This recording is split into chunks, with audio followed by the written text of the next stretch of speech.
পদ্মাপাড়ে ফের গণতন্ত্রের প্রহসন। জেলবন্দি সন্ন্যাসী চিন্ময় কৃষ্ণ দাসের জামিনের মামলার শুনানি এগিয়ে আনার আবেদন করেছিলেন এক আইনজীবী, কিন্তু চট্টগ্রাম আদালতে তার শুনানিই হল না। আইনজীবীর ওকালতনামা না থাকায় আবেদন খারিজ করে দিল চট্টগ্রাম আদালত। তার ফলে আপাতত জেলেই থাকতে হবে ইসকনের সন্ন্যাসী চিন্ময় কৃষ্ণ দাসকে।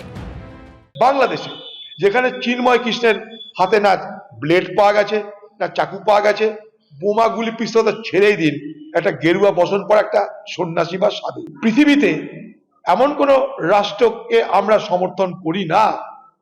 আন্তর্জাতিক মানবতা, আন্তর্জাতিক অধিকারের প্রশ্ন, মানবিক অধিকারের প্রশ্ন, যে একজন ব্যক্তি যতই সে অন্যায় করে থাকুক তার আইনি সহযোগিতা পৃথিবীর কোথাও কেউ কেড়ে নিতে পারে না।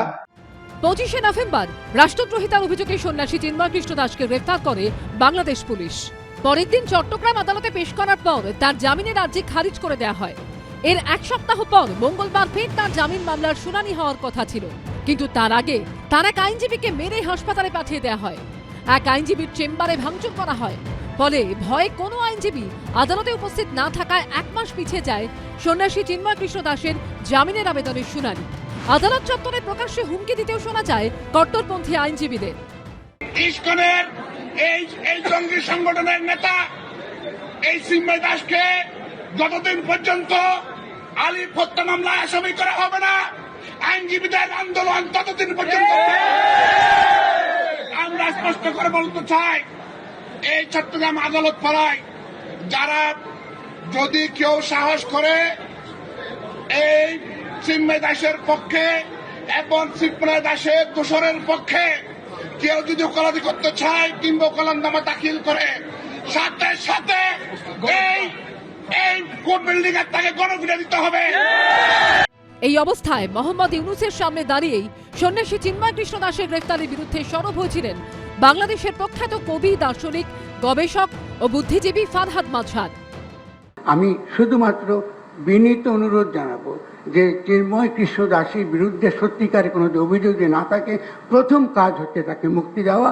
তাকে জামিন না দেওয়াটা due process of the law এর লঙ্ঘন। ন্যায় বিচারের পক্ষে সওয়াল করেন বাংলাদেশের সুপ্রিম কোর্টের প্রধান বিচারপতি সৈয়দ রেফাত আহমেদও।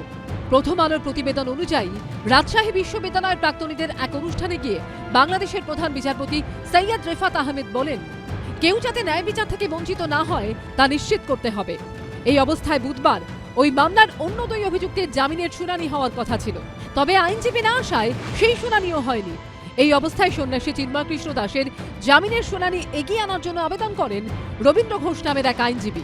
প্রথম আলোর প্রতিবেদন অনুযায়ী আবেদনে বলা হয়, মিথ্যা ও বানানো মামলায় সন্ন্যাসী চিন্ময় কৃষ্ণ দাসকে গ্রেফতার করা হয়েছে।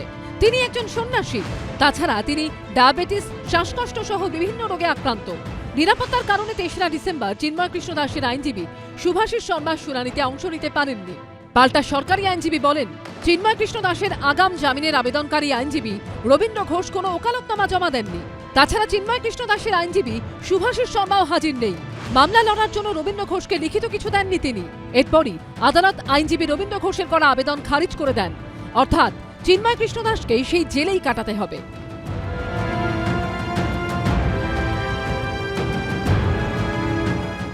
বিচারের নামে প্রহসন ছাড়া কিছুই চলছে না। কারণ প্রথম কথা হচ্ছে, আমরা দেখেছি যে আগেরবার যখন বেলের অ্যাপ্লিকেশন করা হয়েছিল তখন কোনো আইনজীবীকে থাকতে দেওয়া হয়নি। দ্বিতীয়বার দেখলাম যে আইনজীবী যখন থাকলেন না, সেটাকে 1 মাস পরে বেলের, আমি আগেও একবার বলেছিলাম যে এটা 1 মাস কেন, 7 দিন দিতে পারতেন, 6 দিনে দিতে পারতেন, সেটা না দিয়ে 1 মাস পরে সেটা ডেট দেওয়া হলো। এবার যখন অ্যাপ্লিকেশন করা হলো, সেই অ্যাপ্লিকেশনটাকেও খারিজ করে দেওয়া হলো, তার কোনো গ্রাউন্ড নেই, কিছুই নেই। আদালত সূত্রে খবর, সুপ্রিম কোর্টের আইনজীবী অ্যাডভোকেট রবীন্দ্র ঘোষ সন্ন্যাসী চিন্ময় কৃষ্ণের জন্য আবেদন করলে তখন প্রচুর হট্টগোল শুরু হয়। জেলা আইনজীবী সমিতির প্রায় শতাধিক আইনজীবী আদালতে উপস্থিত হয়ে বিক্ষোভ দেখাতে শুরু করেন। বাংলাদেশের মাইনরিটি ওয়াচের চেয়ারম্যান ও সুপ্রিম কোর্টের অ্যাডভোকেট রবীন্দ্র ঘোষ বলেন, আমি 3টি আবেদন জমা দিয়েছিলাম। একটি হলো, যে মামলায় চিন্ময় কৃষ্ণ দাস ব্রহ্মচারীকে গ্রেফতার করা হয়েছে সেই মামলায় তার পক্ষে আইনজীবী হিসেবে শুনানি করার আবেদন। দ্বিতীয়টি ছিল 26শে নভেম্বর করা মিস মামলার নথি উপস্থাপনের জন্য, এবং তৃতীয় আবেদনটি ছিল চিন্ময় কৃষ্ণের জামিন শুনানির নির্ধারিত যে তারিখ ছিল তা এগিয়ে আনার জন্য। কিন্তু চট্টগ্রাম আদালতের কিছু পলিটিক্যাল আইনজীবীর কারণে ভিন্ন পরিস্থিতি তৈরি হয়। চট্টগ্রাম জেলা আইনজীবী সমিতির কোনো সদস্য চিন্ময় ব্রহ্মচারীকে আইনগত সহায়তার জন্য জানাতে পারছেন না, তাই আমি আবেদন করেছিলাম। কিন্তু আদালতে শুনানির সময় শতাধিক আইনজীবী একসঙ্গে চিৎকার করতে থাকেন পারবেন না বলে। এখানকার পরিস্থিতি এমন তা বুঝতে পারিনি। এটা খুব দুঃখজনক পরিস্থিতি। চিন্ময় কৃষ্ণ দাসের পক্ষে যেসব আইনজীবী ছিলেন তারা তো এখন মামলার আসামি। আমি এসে দেখলাম পরিস্থিতি কি, তারা কিভাবে এখানে আসবেন? এখানে তো আইনজীবীরা কথাই বলতে দিচ্ছেন না। যদি আজকে পুলিশ প্রশাসন না থাকতো তাহলে তো আজকে আমি মনে হচ্ছে আমার জীবন এখানে শেষ ফুরিয়ে যেত। আমি আক্রমণের শিকার হয়েছি ভিতরে, যখন আমি ছিলেন আমাকে একটা ঘুষি মেরেছে, এটা তো আক্রমণ। আচ্ছা, শুধু শারীরিকভাবে আক্রমণ নয়, শুধু আমাকে মৌখিকভাবেও আক্রমণ করেছে ডিউ টু রিলিজিয়াস ফেথ। আমি বলবো এটা আমার ধর্মীয় কারণে এই হামলাটা হচ্ছে। That should be stop in our country, আমি মনে করি।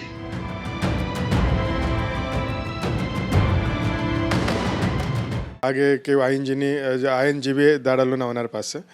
আজকে আমরা আবার দেখছি কি এরকম আবার ওনার শুনানি হলো না। তো এটা খুব আনফর্চুনেট। আমরা জানি কি 2 জানুয়ারি ওনার নেক্সট ডেট আছে। ওদিন কি হবে ওটাও সবাই অপেক্ষাতে আছে। গভর্নমেন্ট তো বলছে কি আমরা আইনজীবীকে সুরক্ষা প্রদান করব, কিন্তু যখন অন্য লোক হুমকি দিচ্ছে কি আইনজীবী কেউ আসলে দাঁড়ালে আমরা ওকে হানি পৌঁছাবো, তাহলে কে আসবে? তো যারা এরকম হুমকি দিচ্ছে ওদের বিরুদ্ধেও একটা স্টেপ নেওয়া দরকার।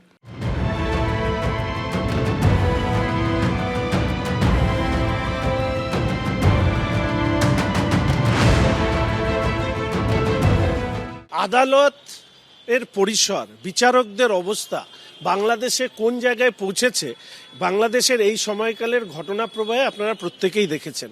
বিচারকদের উপরে আক্রমণ কিংবা চিন্ময় প্রভুর হয়ে আদালতে আইনজীবীদের সওয়াল করতে না দেওয়া, গণপিটুনি দেওয়ার কথা যে দেশে বলা হয়, সেখানে বিচার ব্যবস্থা কতখানি তাদের মনের রায় দিতে পারছেন আর কতখানি ভয়ের থেকে রায় দিচ্ছেন, এই নিয়ে প্রশ্ন তো এখন বাংলাদেশের অভ্যন্তরেই উঠতে শুরু করেছে। বাংলাদেশে যে পরিবেশটা তৈরি করা হচ্ছে তাতে বিভাজনের শক্তিটাকে পুষ্ট করা হচ্ছে। মৌলবাদী শক্তির হাতে পড়লে একটা রাজ্যের বা দেশের কি চেহারা হতে পারে সেটা বাংলাদেশ দেখলে স্পষ্ট হচ্ছে।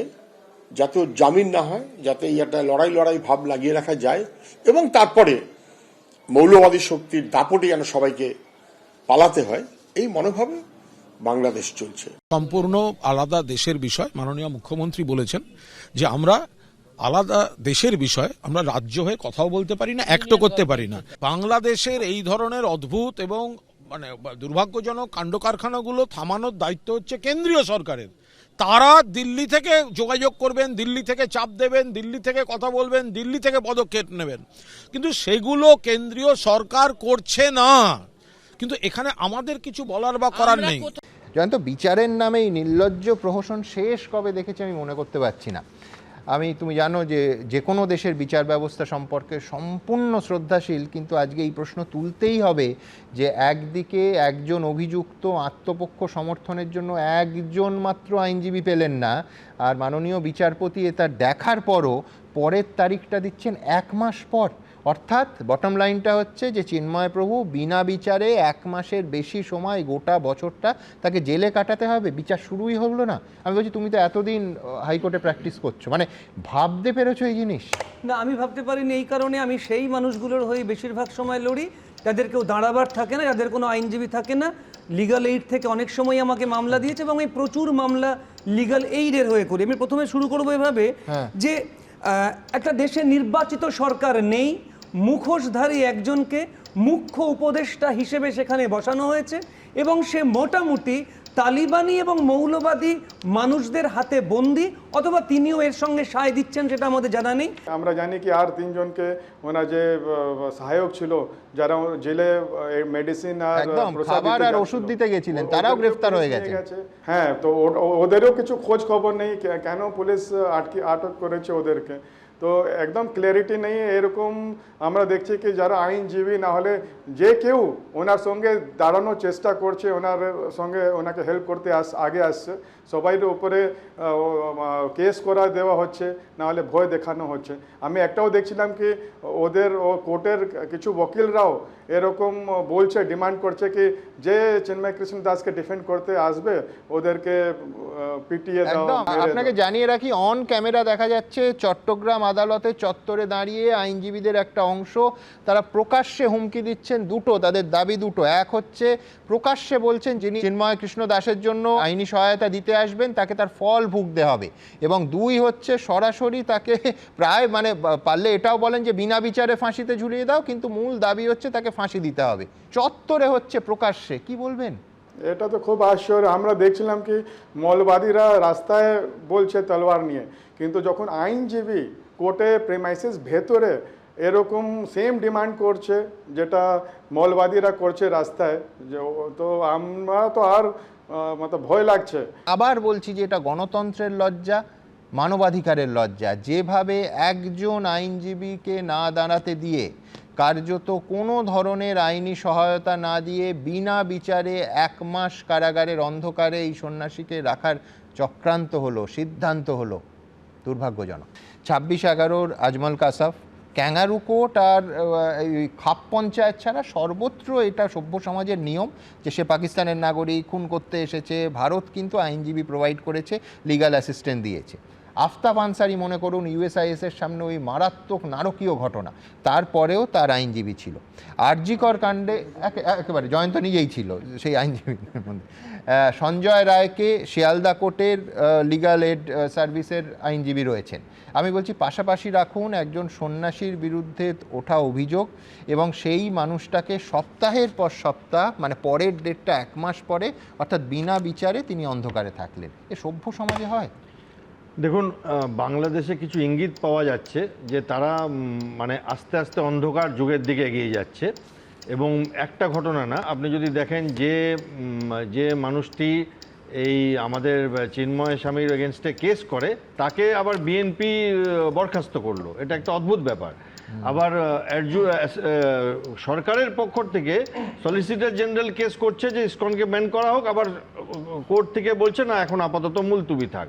একজন মানুষ উকিল, তাকে কোনো রকমভাবে রহস্যময়ভাবে মৃত্যু হলো। এবং নানান ঘটনাতে দেখাচ্ছে যে জাহাজটা এসেছিল চট্টগ্রামে সোজাসুজি পাকিস্তান থেকে। এবং একটা ঘটনা আমি বলবো, কারণ দেখুন যে ইসকন নিয়ে হচ্ছে সেটা নিয়ে বলবার আপনারা সবাই আছেন। আমি তো সামগ্রিকভাবে দেখি ইন্টারন্যাশনাল রিলেশন এবং ডিফেন্সের ব্যাপারটা, যে একটা জেল ব্রেক হয়েছিল একসঙ্গে 2200 কয়েদি কয়েক সপ্তাহের মধ্যে বাংলাদেশ থেকে বেরিয়ে যায় বাংলাদেশ থেকে, এবং তার মধ্যে প্রায় 88 জন ফাঁসির হুকুমওয়ালা মৃত্যুদণ্ড। আর জয়ন্তবাবু ভালো জানবেন আপনার প্রফেশন, 800 জন ছিল যারা দাগি টেররিস্ট, জেএমবি, এএসটি, এদের টেররিস্ট, এটিবি। এবং এদের মধ্যে কিছু আমাদের কলকাতা এবং পশ্চিমবঙ্গে পাওয়া গেছিল সেই সব গ্রুপগুলোর। এরা এখন কি করছে? এরা এখন বাংলাদেশের বর্ডার থেকে ত্রিপুরা, আসামে ঢুকছে, পশ্চিমবঙ্গে ঢুকছে এবং নাশকতা একটা সৃষ্টি তৈরি করবে। বিদেশ সচিব পর্যায়ের বৈঠক হলো, ধৈর্যের পরীক্ষা দিচ্ছে ভারত, কিন্তু কাজের কাজ কি হচ্ছে প্রশ্নটা উঠছে, কারণ বাংলাদেশ থেকে এখনো সামনে আসছে একের পর এক হিন্দু বিদ্বেষী ক্রিয়াকলাপের ছবি। ভয়েস অফ বাংলাদেশি হিন্দুজের তরফে সোশ্যাল মিডিয়ার একটি পোস্টে দেখা যাচ্ছে চট্টগ্রামের শ্রী শ্রী অন্নদা ঠাকুর আদ্যাপীঠ রামকৃষ্ণ সংঘের সামনে টাঙানো হয়েছে একটি পোস্টার। সেখানে লেখা রয়েছে, উগ্রপন্থী হিন্দু সংঘ কর্তৃক জোরপূর্বক দখলকৃত মুসলিমদের জায়গা দখলমুক্ত চাই।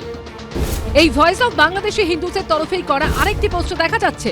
রাস্তায় প্ল্যাকার্ড হাতে দাঁড়িয়ে রয়েছেন বেশ কয়েকজন, সেগুলোর কোনোটায় লেখা শাহজালালের বাংলায় নো বিফের ঠাঁই নাই, আরেকটিতে লেখা গোবর না গোস্ত, গোস্ত গোস্ত। সেখানেও দেখা যাচ্ছে নো বিফ খাবারের হোটেল বর্জনের দাবিতে সমাবেশ করা হচ্ছে, যার উদ্যোক্তা মুসলিম ভোক্তা অধিকার পরিষদ। একদিকে যেমন হিন্দু বিরোধী নানান কর্মকাণ্ডের ছবি সামনে আসছে, তেমনি বাংলাদেশের সরকারি স্তর থেকে ইসকনকে মুছে ফেলার প্রচেষ্টাও চরমে উঠেছে।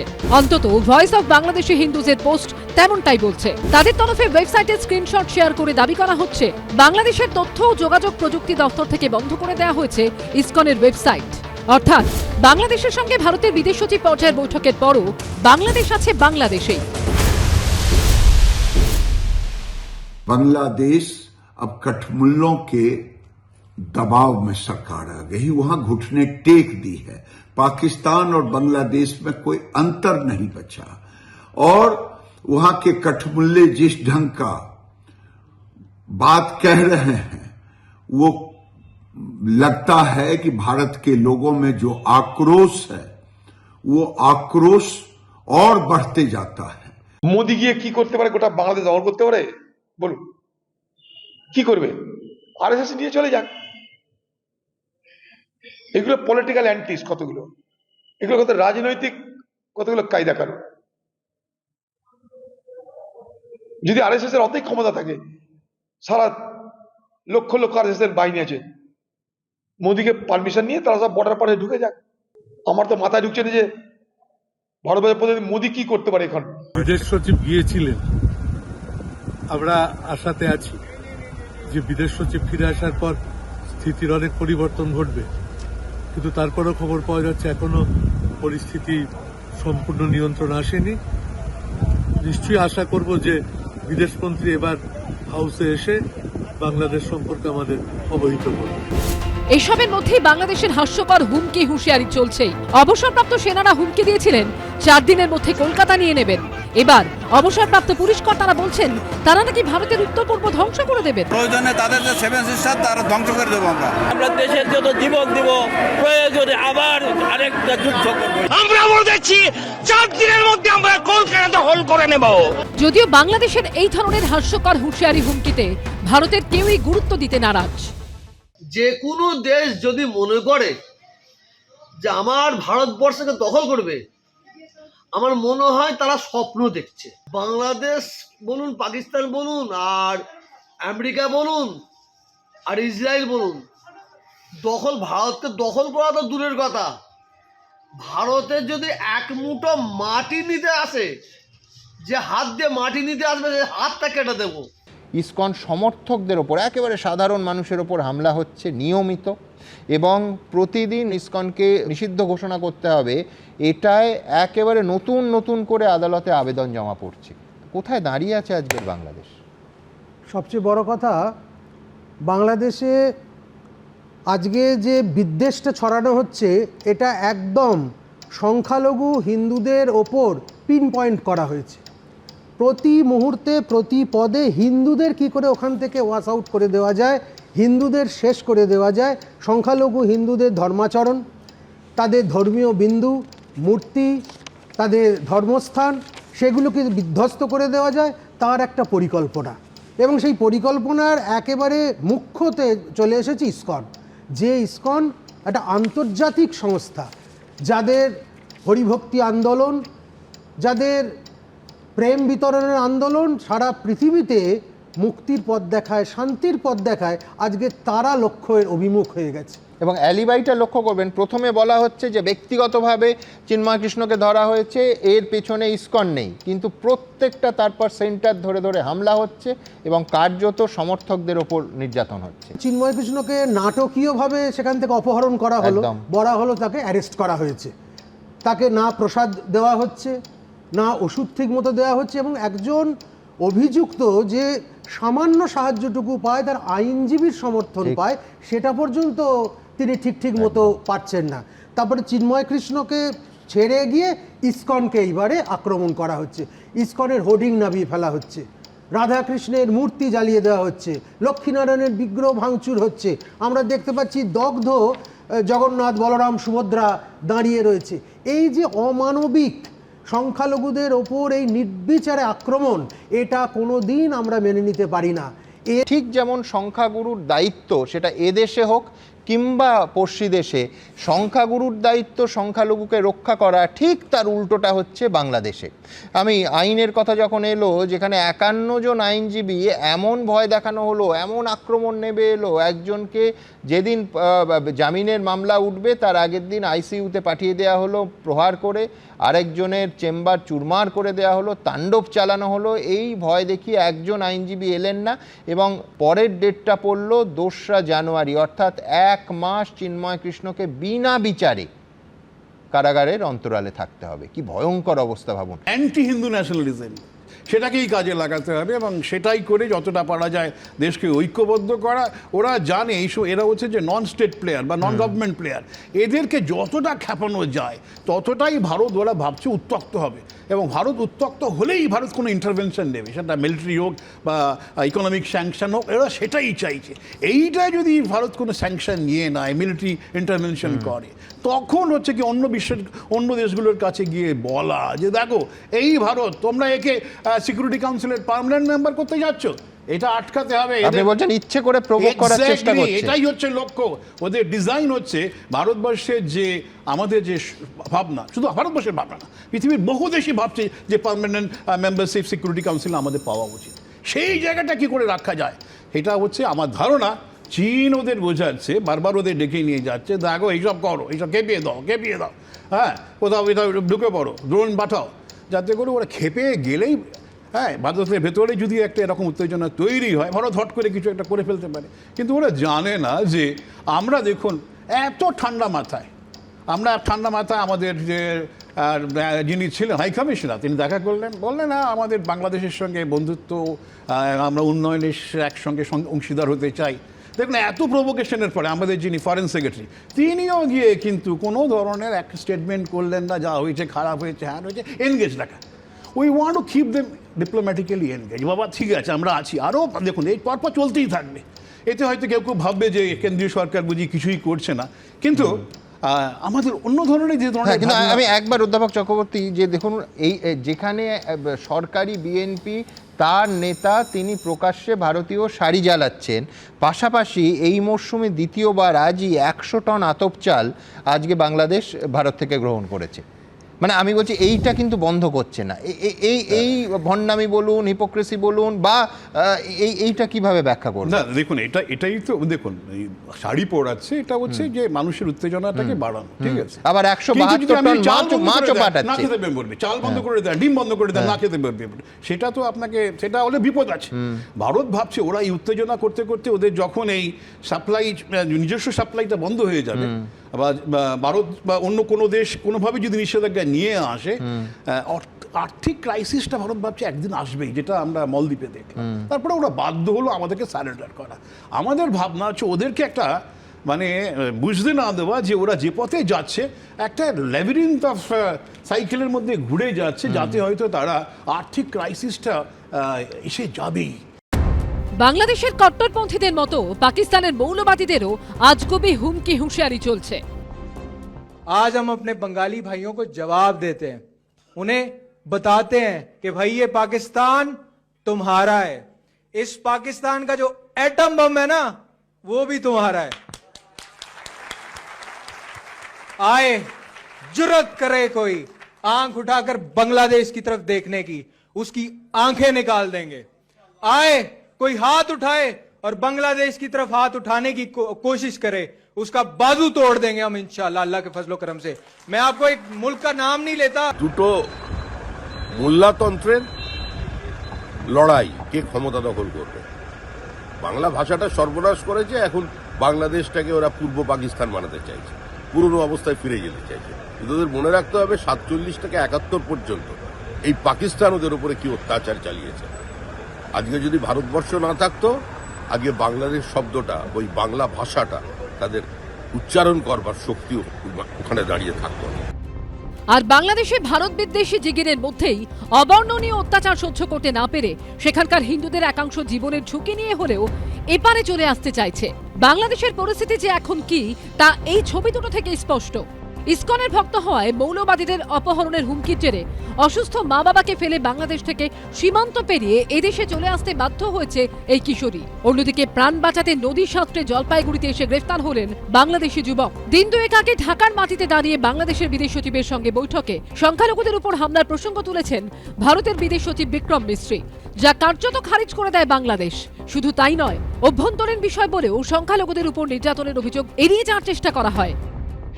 We also had the opportunity to discuss certain recent developments and issues, and I conveyed our concerns, including those related to the safety and welfare of minorities.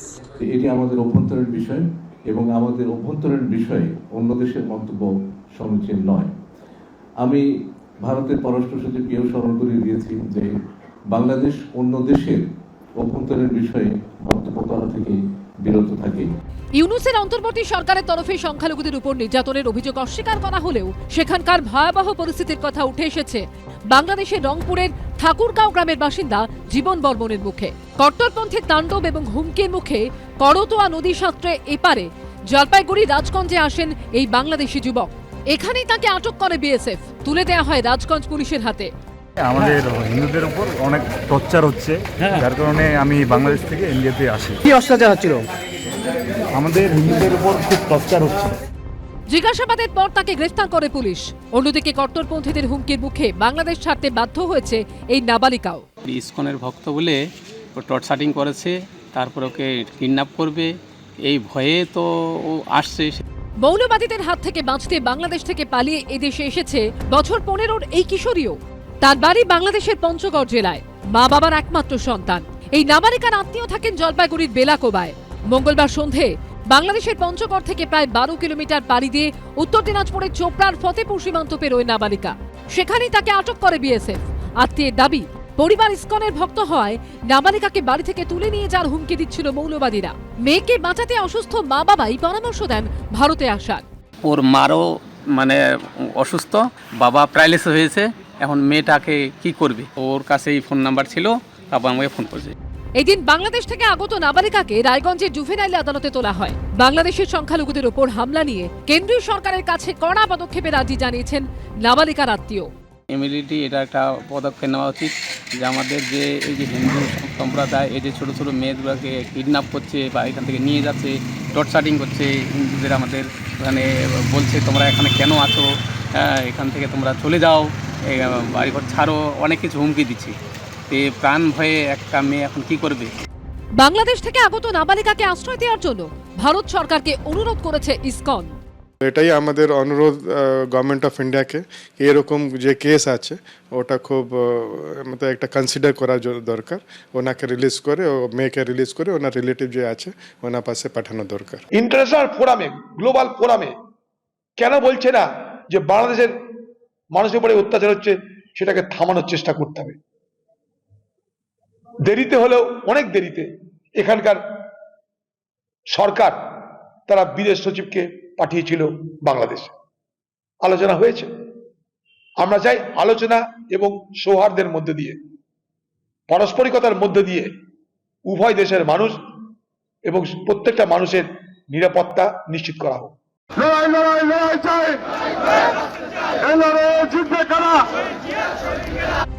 ঢাকার নয়াপল্টন থেকে আগরতলার কাছে ভারত বাংলাদেশ সীমান্তের আখাউড়া 140 কিলোমিটার রাস্তায় হলো লং মার্চ।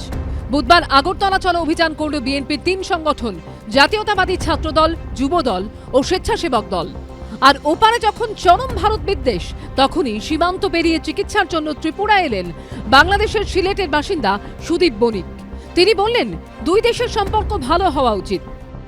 না, ওইটা তো আমাদের দুটো দেশেরই সম্পর্ক ভালো হওয়া উচিত, আমাদের পাশাপাশি দেশ ভালো হওয়া উচিত আমাদের।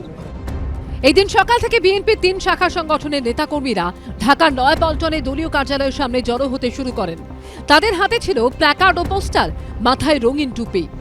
দিল্লি না ঢাকা, দিল্লি না ঢাকা, ক্ষমতা না জনতা, আপোষটা সংগ্রাম।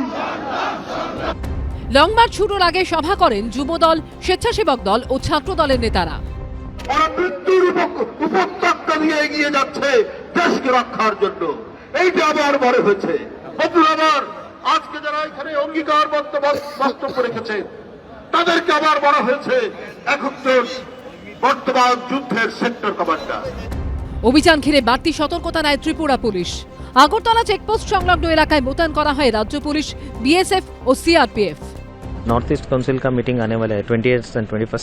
इसके बैकग्राउंड में और जनरल सिचुएशन जो बांग्लादेश का सिचुएशन, ये सब देके हम लोग लगभग लास्ट हफ्ते से हम लोग इधर एक्स्ट्रा एक चेक पोस्ट लगाया है। ये अकौरा चेक पोस्ट के पास हमारा पुलिस का चेक पोस्ट, रेगुलर चेकिंग चल रहा है, कौन आ रहा है कौन जा रहा है, पूरा अलर्ट है। बॉर्डर एरियाज में ये हमारा पीए के साथ मिलकर हम लोग जॉइंट पेट्रोलिंग भी कर रहे हैं। আগরতলায় বাংলাদেশের কনসুলেটে হামলার অভিযোগে সেখানে অনির্দিষ্টকালের জন্য কাজকর্ম বন্ধ করে দিয়েছে ইউনূস সরকার। এরপর কলকাতা ও ত্রিপুরায় বাংলাদেশ দূতাবাসে বিক্ষোভের প্রতিবাদে রবিবার ঢাকায় ভারতীয় হাইকমিশন অভিযানের ডাক দেয় বিএনপির 3 সংগঠন। দ্বিপাক্ষিক বৈঠকে সম্প্রীতির দাবি করলেও বাংলাদেশের যুদ্ধচিকির অব্যাহত। এই প্রেক্ষিতেই বিএনপি নেত্রী খালেদা জিয়ার 3টি সংগঠনের এই কর্মসূচি। দুপুর 3টে নাগাদ মিছিল পৌঁছয় আখাউড়ায়। সভা শেষ হয় বিকেল 5টা নাগাদ। আমাদের উদ্বেগটা যে জায়গায় যে বাংলাদেশের ভেতরে অশুভ শক্তির অস্থিরতা, ভারত বিরোধী শক্তি, পশ্চিমবঙ্গ বিরোধী শক্তি, যে অস্থিরতাটা সেটা না থামালে এর সুদূর প্রসারী প্রভাব পড়তে পারে। ওখানে দায়িত্বহীন জ্ঞানহীন কথাবার্তাগুলো এখানকার সব মানুষ দেখতে পাচ্ছে, শুনতে পাচ্ছে। মানুষ প্ররোচিত হয়ে যাচ্ছেন, উত্তেজিত হয়ে যাচ্ছেন, আবেগে আঘাত লাগছে। কেন্দ্রীয় সরকার আঙুল চুষছে আমাদের দিল্লি, এই নাকি 56 ইঞ্চি। মণিপুরও থামাতে পারে না, বাংলাদেশও ঠিক করতে পারে না। এটাই হলো শতাব্দীর সবচেয়ে বড় জোক। এখন এটা নিয়ে কোনো হাসির খোরাক হতে পারে, কিন্তু এটাকে যদি কেউ রাজনীতিগতভাবে নিয়ে সেটা নিয়ে রাজনৈতিক বিতর্ক শুরু করতে চায়, আমার মনে হয় মানুষই তাদের অস্থির মস্তিষ্ক বলবে কিংবা উন্মাদ বলবে। বাংলাদেশে তীব্র ভারত বিদ্বেষের মধ্যে সোমবার সকালে ঢাকায় পৌঁছন ভারতের বিদেশ সচিব বিক্রম মিস্ত্রি। বাংলাদেশের বিদেশ সচিবের সঙ্গে দীর্ঘ বৈঠকে সে দেশে হিন্দুদের ওপর ভয়ঙ্কর অত্যাচার নিয়ে কড়া বার্তা দিয়েছে ভারত। তারপরেও বাংলাদেশ জুড়ে রমরমিয়ে চলছে ভারত বিদ্বেষী প্রচার। আগরতলা অভিমুখে বিএনপি লং মার্চের আগে দলের সিনিয়র যুগ্ম মহাসচিবের কথায় ফের যুদ্ধজিগির। ফের ভারত বিরোধিতার সুর শোনা গেল রুহুল কবির রিজভির মুখে। আমরা পিন্ডির কাছ থেকে স্বাধীনতা ছিনিয়ে এনেছি, এটা দিল্লির কাছে আমরা আত্মসমর্পণ করব। আজকে যারা এখানে অঙ্গীকার বক্তব্য রেখেছে তাদেরকে আবার বলা হয়েছে 71 বর্তমান যুদ্ধের সেক্টর কমান্ডার। এইসব চুটকে পুটকেরা, এই রিজভির মতো লোকরা ওই বেলুনের মতো ফুলতে চায়। ফুলে মনে হচ্ছে আমি বড় আকার দেখাবো, একটা পিন মেরে দিলেই বেলুন চুপসে যাবে। তারা নাকি 4 দিনে কলকাতা দখল করবে। আমরা বলতেছি 4 দিনের মধ্যে আমরা কলকাতা দখল করে নেব। শুধু বাংলা নয়, সঙ্গে বিহার ওড়িশা দখলেরও দাবি করেছেন বিএনপির শীর্ষ নেতা রুহুল কবির রিজভি। আমরাও দাবি করব আমাদের নবাব সিরাজউদ্দৌলার বাংলা বিহার উড়িষ্যা ফেরত দাও আমাদেরকে। ভারত বিদ্বেষ দেখাতে গিয়ে কখনো নিজের স্ত্রীর ভারতীয় শাড়ি পুড়িয়েছেন, কখনো পুড়িয়েছেন রাজস্থানের জয়পুরের বেড কভার। ভারতীয় পণ্য বয়কটের ডাক দিয়েছেন, আক্রমণ শানিয়েছেন মুখ্যমন্ত্রী মমতা বন্দ্যোপাধ্যায়কে। এত বড় হিম্মত আপনাদের কেন কারণ নেই যে বাংলা বিহার উড়িষ্যা সব নিয়ে নেবেন আর আমরা বসে বসে ললিপপ খাবো? আপনারা যদি চট্টগ্রামের দিকে তাকান, দাবি করেন আমরা কি আমলকি মুখে তুলবো? এই প্রেক্ষাপটে এবার বিএনপির শীর্ষ নেতা রিজভিকে কার্যত ফু দিয়ে উড়িয়ে দিলেন ভরতপুরের তৃণমূল বিধায়ক। তিনিও বলছেন শাড়ি পরাচ্ছেন, কখনো বেডশিট পরাচ্ছেন, কখনো তিনি যেসব ইন্ডিয়ান জিনিস বয়কটের কথা বলছেন। আবার বাংলাদেশের লোকরাই এখানে নিউ মার্কেটে এসে বিভিন্ন জায়গায় মার্কিউ স্ট্রিটে, নিউ মার্কেটে তারা ইন্ডিয়ান বস্তু খরিদ করছে। তো এখান থেকে প্রমাণিত হয় তিনার কোনো কথার গুরুত্ব বাংলাদেশের লোকরাই দিচ্ছে না। ওই রিজভি সাহেবের কথাবার্তা ওই বেলুনের মতো ব্যাপার। এইসব চুটকে পুটকেরা, এই রিজভির মতো লোকরা ওই বেলুনের মতো ফুলতে চায়। ফুলে মনে হচ্ছে আমি বড় আকার দেখাবো, একটা পিন মেরে দিলেই বেলুন চুপসে যাবে। আমরা মুর্শিদাবাদের মানুষই ওদের বর্ডারের থেকে 15 কিলোমিটার দূরে আটকিয়ে দেবো, ধারে কাছে ভিড়তে দেবো না। মালদার তৃণমূলের সংখ্যালঘু সেলের নেতা তো আবার বাংলাদেশ দখল করে নেওয়ার হুঁশিয়ারি দিচ্ছেন। কালকে আমরা দেখেছি বিএনপি লিডার আমাদের মানবিক মুখ্যমন্ত্রী মমতা বন্দ্যোপাধ্যায় ব্যঙ্গ করছিলেন কালকে। আমি বলতে চাই আমরা সংখ্যালঘু মুসলিম যারা আছি এখানে, আমাদের জন্য যথেষ্ট বাংলাদেশ। আমি কালকেও বলেছি বর্ডার খুলে দিন, 15 মিনিটের জন্য বাংলাদেশ দখল করে নেব আমরা। পুলিশ লাগবে না, ফোর্সও লাগবে না। বাংলাদেশে আমরা দখল করা কোনো বড় ব্যাপার না। আমরা যারা সংখ্যালঘু মুসলিম আছি পশ্চিমবঙ্গে, আমাদেরই যথেষ্ট দখল করা বাংলাদেশ। দুদিন আগে বাংলাদেশের উদ্দেশ্যে একই হুঁশিয়ারি শোনা গেছে তেলেঙ্গানার বিজেপি বিধায়কের গলায়। और जब पाकिस्तान में जो हुआ है वो बांग्लादेश में हो रहा है, बांग्लादेश के हिंदुओं की रक्षा के लिए आज का बजरंगी तैयार है। मोदी जी 15 मिनट गेट खोल दो, बांग्लादेशियों का काम तमाम कर देंगे। মঙ্গলবারে একটি নতুন ভিডিও সামনে আসে, যেখানে দেখা যায় দেশীয় পণ্য কিনে হও ধন্য এই বার্তাকে সামনে রেখে একটি অনুষ্ঠানের আয়োজন করা হয়েছে। রিজভির উপস্থিতিতেই সেখানে পোড়ানো হচ্ছে রাজস্থানের জয়পুরের বেড কভার। ইন্ডিয়ার জয়পুর, রাজস্থানের রাজধানী জয়পুর, সেই জয়পুর টেক্সটাইলের একটি বেডশিট।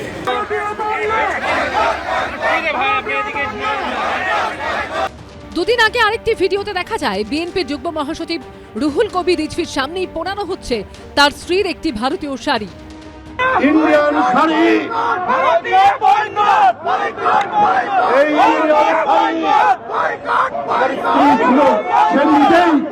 এই নিজেই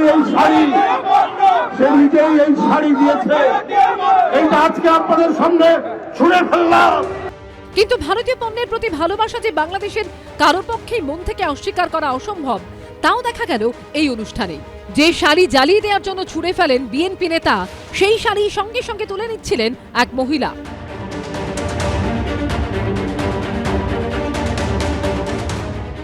কিন্তু শেষ অবধি রিজভি বারণ করায় তার করতে পারেননি তিনি। কিন্তু এর পরেও সেই শাড়ি সরিয়ে ফেলার চেষ্টা করে সমর্থকরা।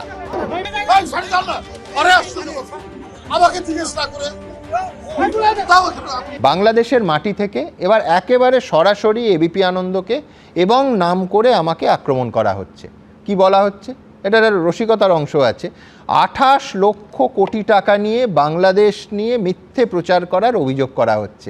আমি জানি না, বাংলাদেশ অনেক এগিয়ে গেছে নিঃসন্দেহে, ওখানকার কোনো পেশাদার সাংবাদিক হয়তো 28 লক্ষ কোটি টাকা দেখে থাকবেন। আমাদের দেশে অবশ্য পেশাদার সাংবাদিকরা গোটা জীবনে 28 কোটি টাকাও দেখেন না সাধারণভাবে, জোকস অ্যাপার্ট। দেখুন, এই কথা যদি জামাতপন্থী মৌলবাদী কোনো শক্তি বলতো, বিশ্বাস করুন আমি তার জবাব দেওয়ার জন্য 30 সেকেন্ডও ব্যয় করতাম না। তার কারণ যে তারা মাথার দাম নির্ধারণ করে, তারা হুলিয়া জারি করে, হয়তো কেউ এসে এখানে আক্রমণ করতে পারেন। প্রয়োজন মনে করতাম না অন এয়ার লাইভ অনুষ্ঠানের উত্তর দেওয়ার। কিন্তু এই মারাত্মক অভিযোগ এবং একেবারে নাম করে এই আক্রমণ করেছেন যিনি, তিনি যে দলটা করেন সেই দলটা একাধিকবার বাংলাদেশ শাসন করেছেন। বিএনপি দলের ডাকসাইটে নেতা এবং সিনিয়র যুগ্ম মহাসচিব রুহুল কবির রিজভি, তিনি একেবারে স্পষ্ট ভাষায় কি বলেছেন আপনাদের দেখাবো। তারপর যেহেতু একাধিক কথা তিনি বলেছেন, তার একটু উত্তর দিতে হবে এই দেশের, এই রাজ্যের মাটি থেকে। প্রথমে দেখাবো রিজভি সাহেব ঠিক কি বলেছেন। আপনাদের মিডিয়া কি একজন সুমন এক ভদ্রলোক, মানে অহর্নিশি ক্রমাগতভাবে তিনি মিথ্যা অপপ্রচার করে যাচ্ছে। আমি তাকে ভদ্রলোক বলেই মনে করতাম, দেখতে শুনতেও সুন্দর, কিন্তু মনটা এত অসুন্দর। বাংলাদেশের গোপালগঞ্জে একটা পরিবারে আগুন লাগিয়ে 5 জন পুড়িয়ে মেরে ফেলা হয়েছে, ওইটা তিনি ফলাও করে প্রচার করছেন। আজকে খেয়ে না খেয়ে বাংলাদেশের বিরুদ্ধে অপপ্রচার করছে। ওখানে যারা সত্যিকারের প্রগতিশীল অসাম্প্রদায়িক, তারা এই সমস্ত মিডিয়াকে বলে কি জানো, গদি মিডিয়া। এক একটা বয়ান, একটা ন্যারেটিভ তৈরি করছেন বাংলাদেশের বিরুদ্ধে। কারণ শেখ হাসিনার পতনটা একেবারেই মেনে নিতে পারছেন না। 28 লক্ষ কোটি টাকা পাচার হয়েছে শেখ হাসিনার আমলে। তাহলে এই কোটি টাকা কি, এই 28 লক্ষ কোটি টাকার কত টাকা পেয়েছেন সুবন্ধে বাবুরা, এটাও আপনারা বলুন, না হলে কেউ কিন্তু বলে দেবে। দেখুন রুহুল সাহেব, আপনি আমায় ভদ্রলোক বলেই মনে করেন, আমিও আপনাকে ভদ্রলোক বলেই তার উত্তরগুলো দেব। আপনি বলেছেন, দেখছিলাম, দেখতে শুনতে সুন্দর, আপনি অত্যন্ত সৌম্যদর্শন পুরুষ।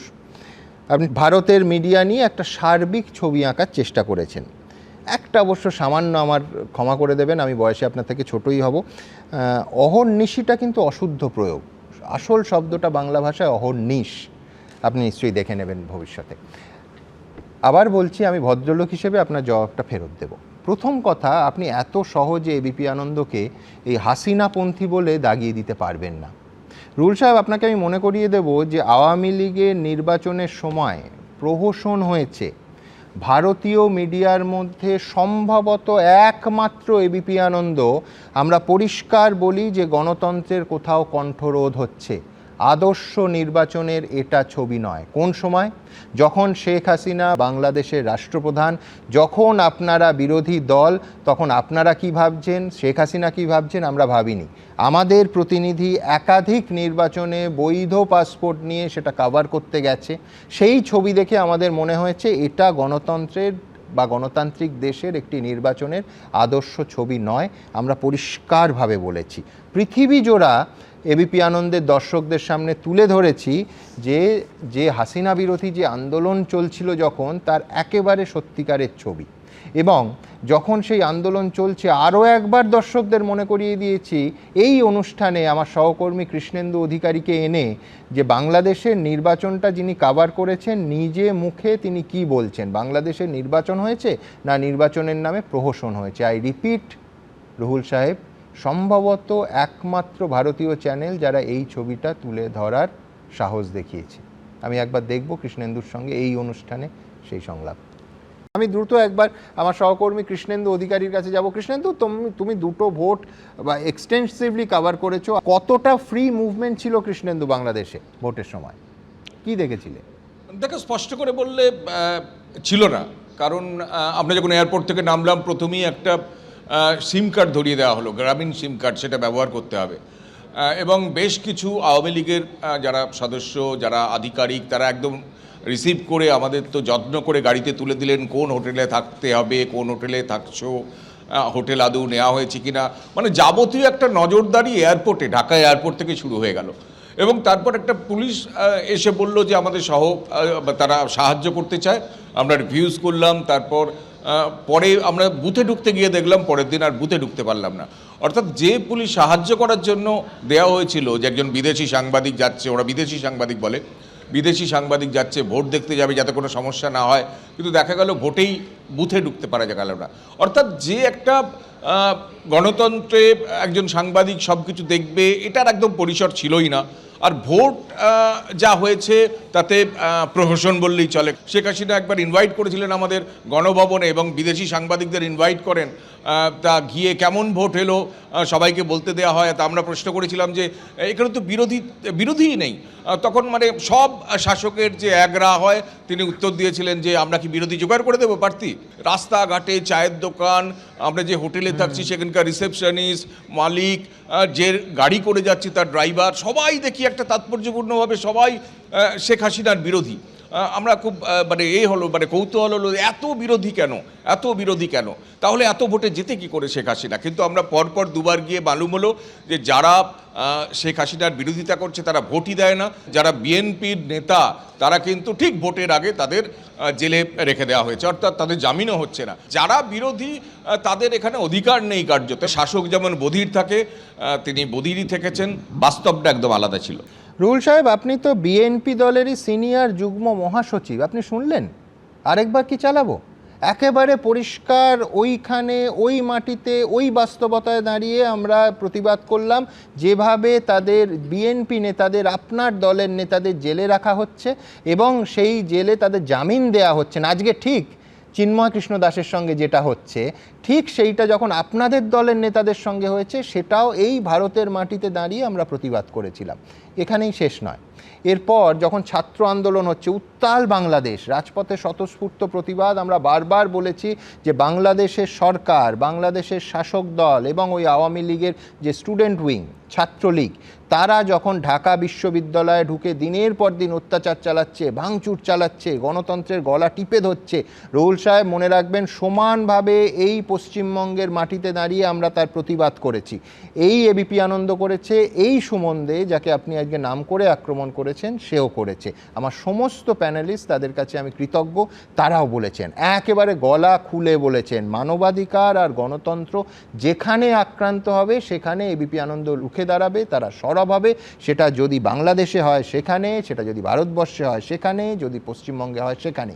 উত্তরপ্রদেশ হলেও আমরা সরব হই, আমরা এখানে এই রাজ্যের আরজিকর হলে সরব হই, আবার যখন ঢাকাতে হচ্ছে তখনও সমান সরব হচ্ছে। আমরা পতাকার রং দেখে বা শাসকের পতাকা দেখে আমাদের সরবতা ঠিক করি না। আমি ঠিক এইখানে ঠিক কতটা কিভাবে আমরা বলেছিলাম এই ঢাকায় যখন স্বতঃস্ফূর্ত ছাত্র মিছিল চলছে এবং তার ওপর সরকার গুলিবর্ষণ করছে, আমার মনে আছে একদিন কাউন্টটা 200-তে পৌঁছলো, 200 জন মানুষের রক্তে রাস্তা ভিজল। এই বাংলার মাটিতে দাঁড়িয়ে এই এবিপি আনন্দ, রাষ্ট্রপ্রধান তখন শেখ হাসিনা, আমরা একই রকম সরব হয়েছিলাম। দেখুন আপনাকে মনে করিয়ে দিই, সরকারি চাকরিতে কোটা বাতিলের দাবিতে কার্যত রণক্ষেত্র বাংলাদেশ। দফায় দফায় চলছে সংঘর্ষ, বন্ধ স্কুল, কলেজ, বিশ্ববিদ্যালয়, নামাতে হয়েছে সেনাবাহিনী। কিন্তু কেন এমন হবে? কেন পরিস্থিতি নিয়ন্ত্রণ করতে পারছে না সে দেশের সরকার? কেন রক্ত ঝরবে ছাত্রছাত্রীদের? কেন হিংসার আগুন ছড়াবে এইভাবে? কেন 25টা প্রাণ ঝরে যাবে? প্রতিবেশী হিসেবে উদ্বিগ্ন আমরা। একনায়কতন্ত্রের প্রবণতা কি স্পষ্ট এই শেখ হাসিনা সরকার এবং তার কর্মপদ্ধতির মধ্যে পরিলক্ষিত হচ্ছিল? আপনারা লক্ষ্য করবেন যে প্রথম দিন থেকে যখন ছাত্রদের মিছিল হচ্ছে, সেই মিছিলে গুলি চলছে, ঢাকা বিশ্ববিদ্যালয়ে রাতের অন্ধকারে আওয়ামী লীগের গুন্ডা বাহিনী ঢুকে ছাত্রদের মারছে, খুন করছে, আমরা প্রতিবাদ করেছিলাম। তার কারণ হতে পারে সেই শক্তির সঙ্গে ভারতবর্ষের অত্যন্ত সুসম্পর্ক, কোনো অসুবিধে নেই, কিন্তু তার মানে গণতান্ত্রিক পরিসরটা তিনি যথেষ্ট দিচ্ছেন কি? বিরোধীদের গণতান্ত্রিক পরিবেশ দিচ্ছেন কি? মানুষের এই সরকারের ওপর কতটা ক্ষোভ পুঞ্জীভূত হলে 2 মাসের মধ্যে একটা আন্দোলন এই চেহারায় যায় যে প্রধানমন্ত্রীকে পদত্যাগ করে দেশ ছেড়ে পালিয়ে যেতে হয়। আর চতুর্থ বারের প্রধানমন্ত্রী 4 মাস আগে মাত্র ক্ষমতায় এসেছিলেন। এরম বলা হচ্ছে যে এত কঠোর তার এই দমন নীতি এই ছাত্র আন্দোলনের ক্ষেত্রে শুরুতে নিয়েছিলেন, এই মৃত্যু মিছিল পতনটাকে ত্বরান্বিত করেছে। ছাত্র আন্দোলনের সঙ্গে যেভাবে হাসিনা সরকার দমন নীতি প্রয়োগ করছে আমরা সমর্থন করি না। পুলিশের গুলিতে রাজপথ ভিজিয়ে ছাত্রদের মৃত্যু একটি হলেও ভয়ঙ্কর খারাপ। এখানে তো সংখ্যা প্রায় 200 ছুঁই। এই যে প্রাণের অপচয়, এই ছাত্রদের রক্তে ভেজা রাজপথ, এইটা মানুষকে কাঁদাচ্ছে।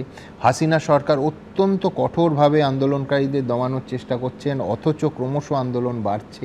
মাননীয় রুহুল কবির রিজভী, আপনি শুনলেন? মনে পড়লো কিছু? আমাদের এই চ্যানেলের ট্যাগলাইন হচ্ছে সীমানা। সুতরাং যেখানে গণতন্ত্র আক্রান্ত হয়, যেখানে মানবাধিকার আক্রান্ত হয়, আমরা সীমাটিমা দেখি না। আমরা সমালোচনা করি, ক্ষমতায় কে আছেন আর বিরোধী চেয়ারে কে বসছেন আমরা দেখি না। দেশের মধ্যেও দেখি না, দেশের বাইরে তো দেখি না। আমি এইখান থেকে আপনি আরেকটা শব্দ নিয়ে আমার একেবারে নাম করে সমালোচনা করেছেন বলে জবাব দেওয়ার প্রয়োজন হচ্ছে, গোপালগঞ্জ। গোপালগঞ্জ নিয়ে কি বলেছি? গোপালগঞ্জ শব্দটাই এই অনুষ্ঠানে উচ্চারিত হয়নি আমার মুখে।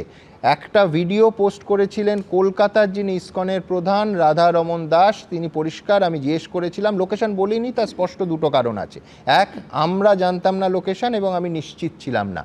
আমরা সনাতনী সাংবাদিকতাতেও বিশ্বাস করি, নিরপেক্ষ সাংবাদিকতা। আমরা নিজেরা কনফার্ম না হয়ে খবর দিই না। ঠিক কি বলেছিলাম? আপনি যেহেতু এতটা আমায় আক্রমণ করেছেন গোপালগঞ্জের কথা বলে, একটু দেখিয়ে দিই।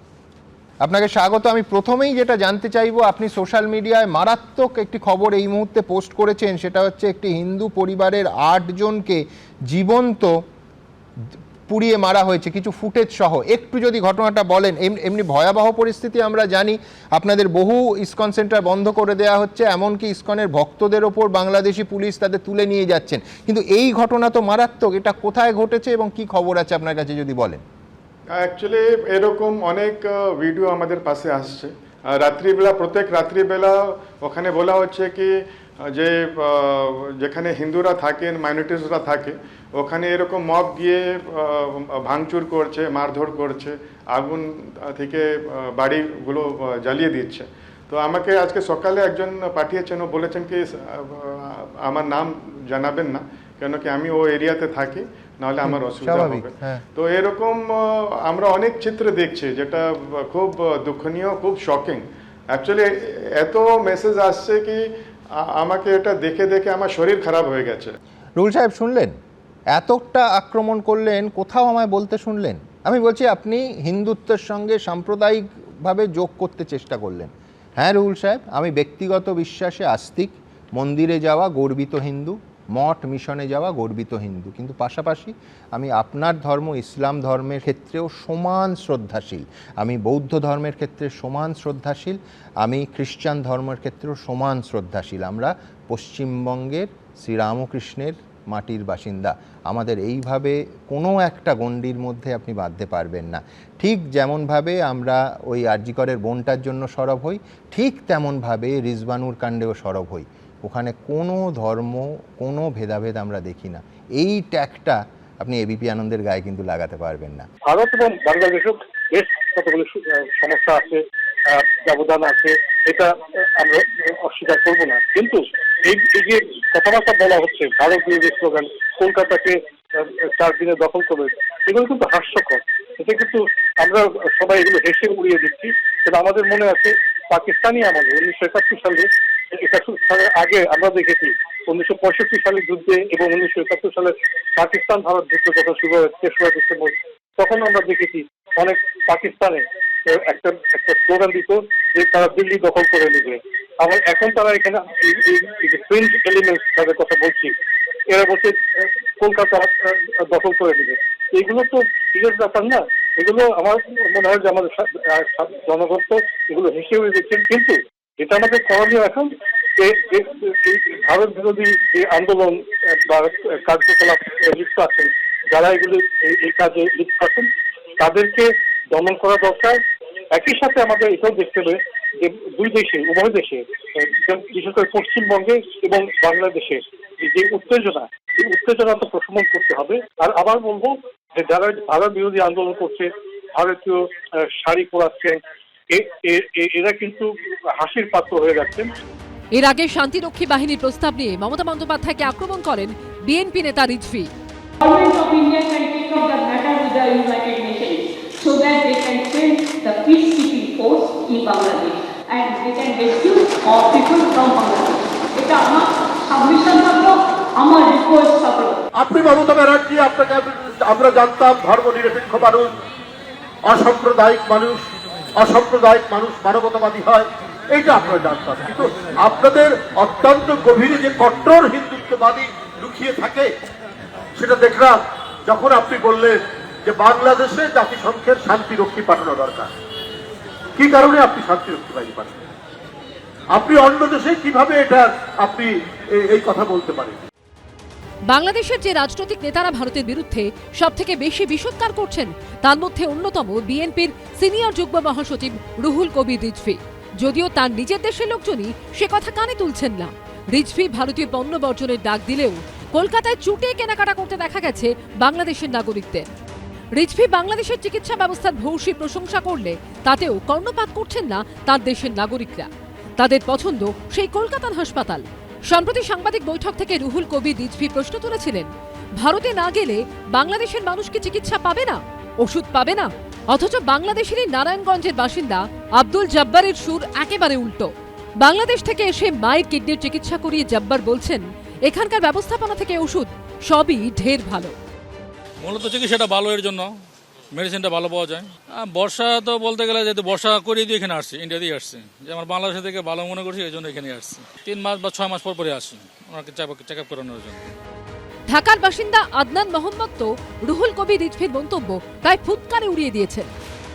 আমি যেখানে ভালো পাবো সেখানে আমি যাব না।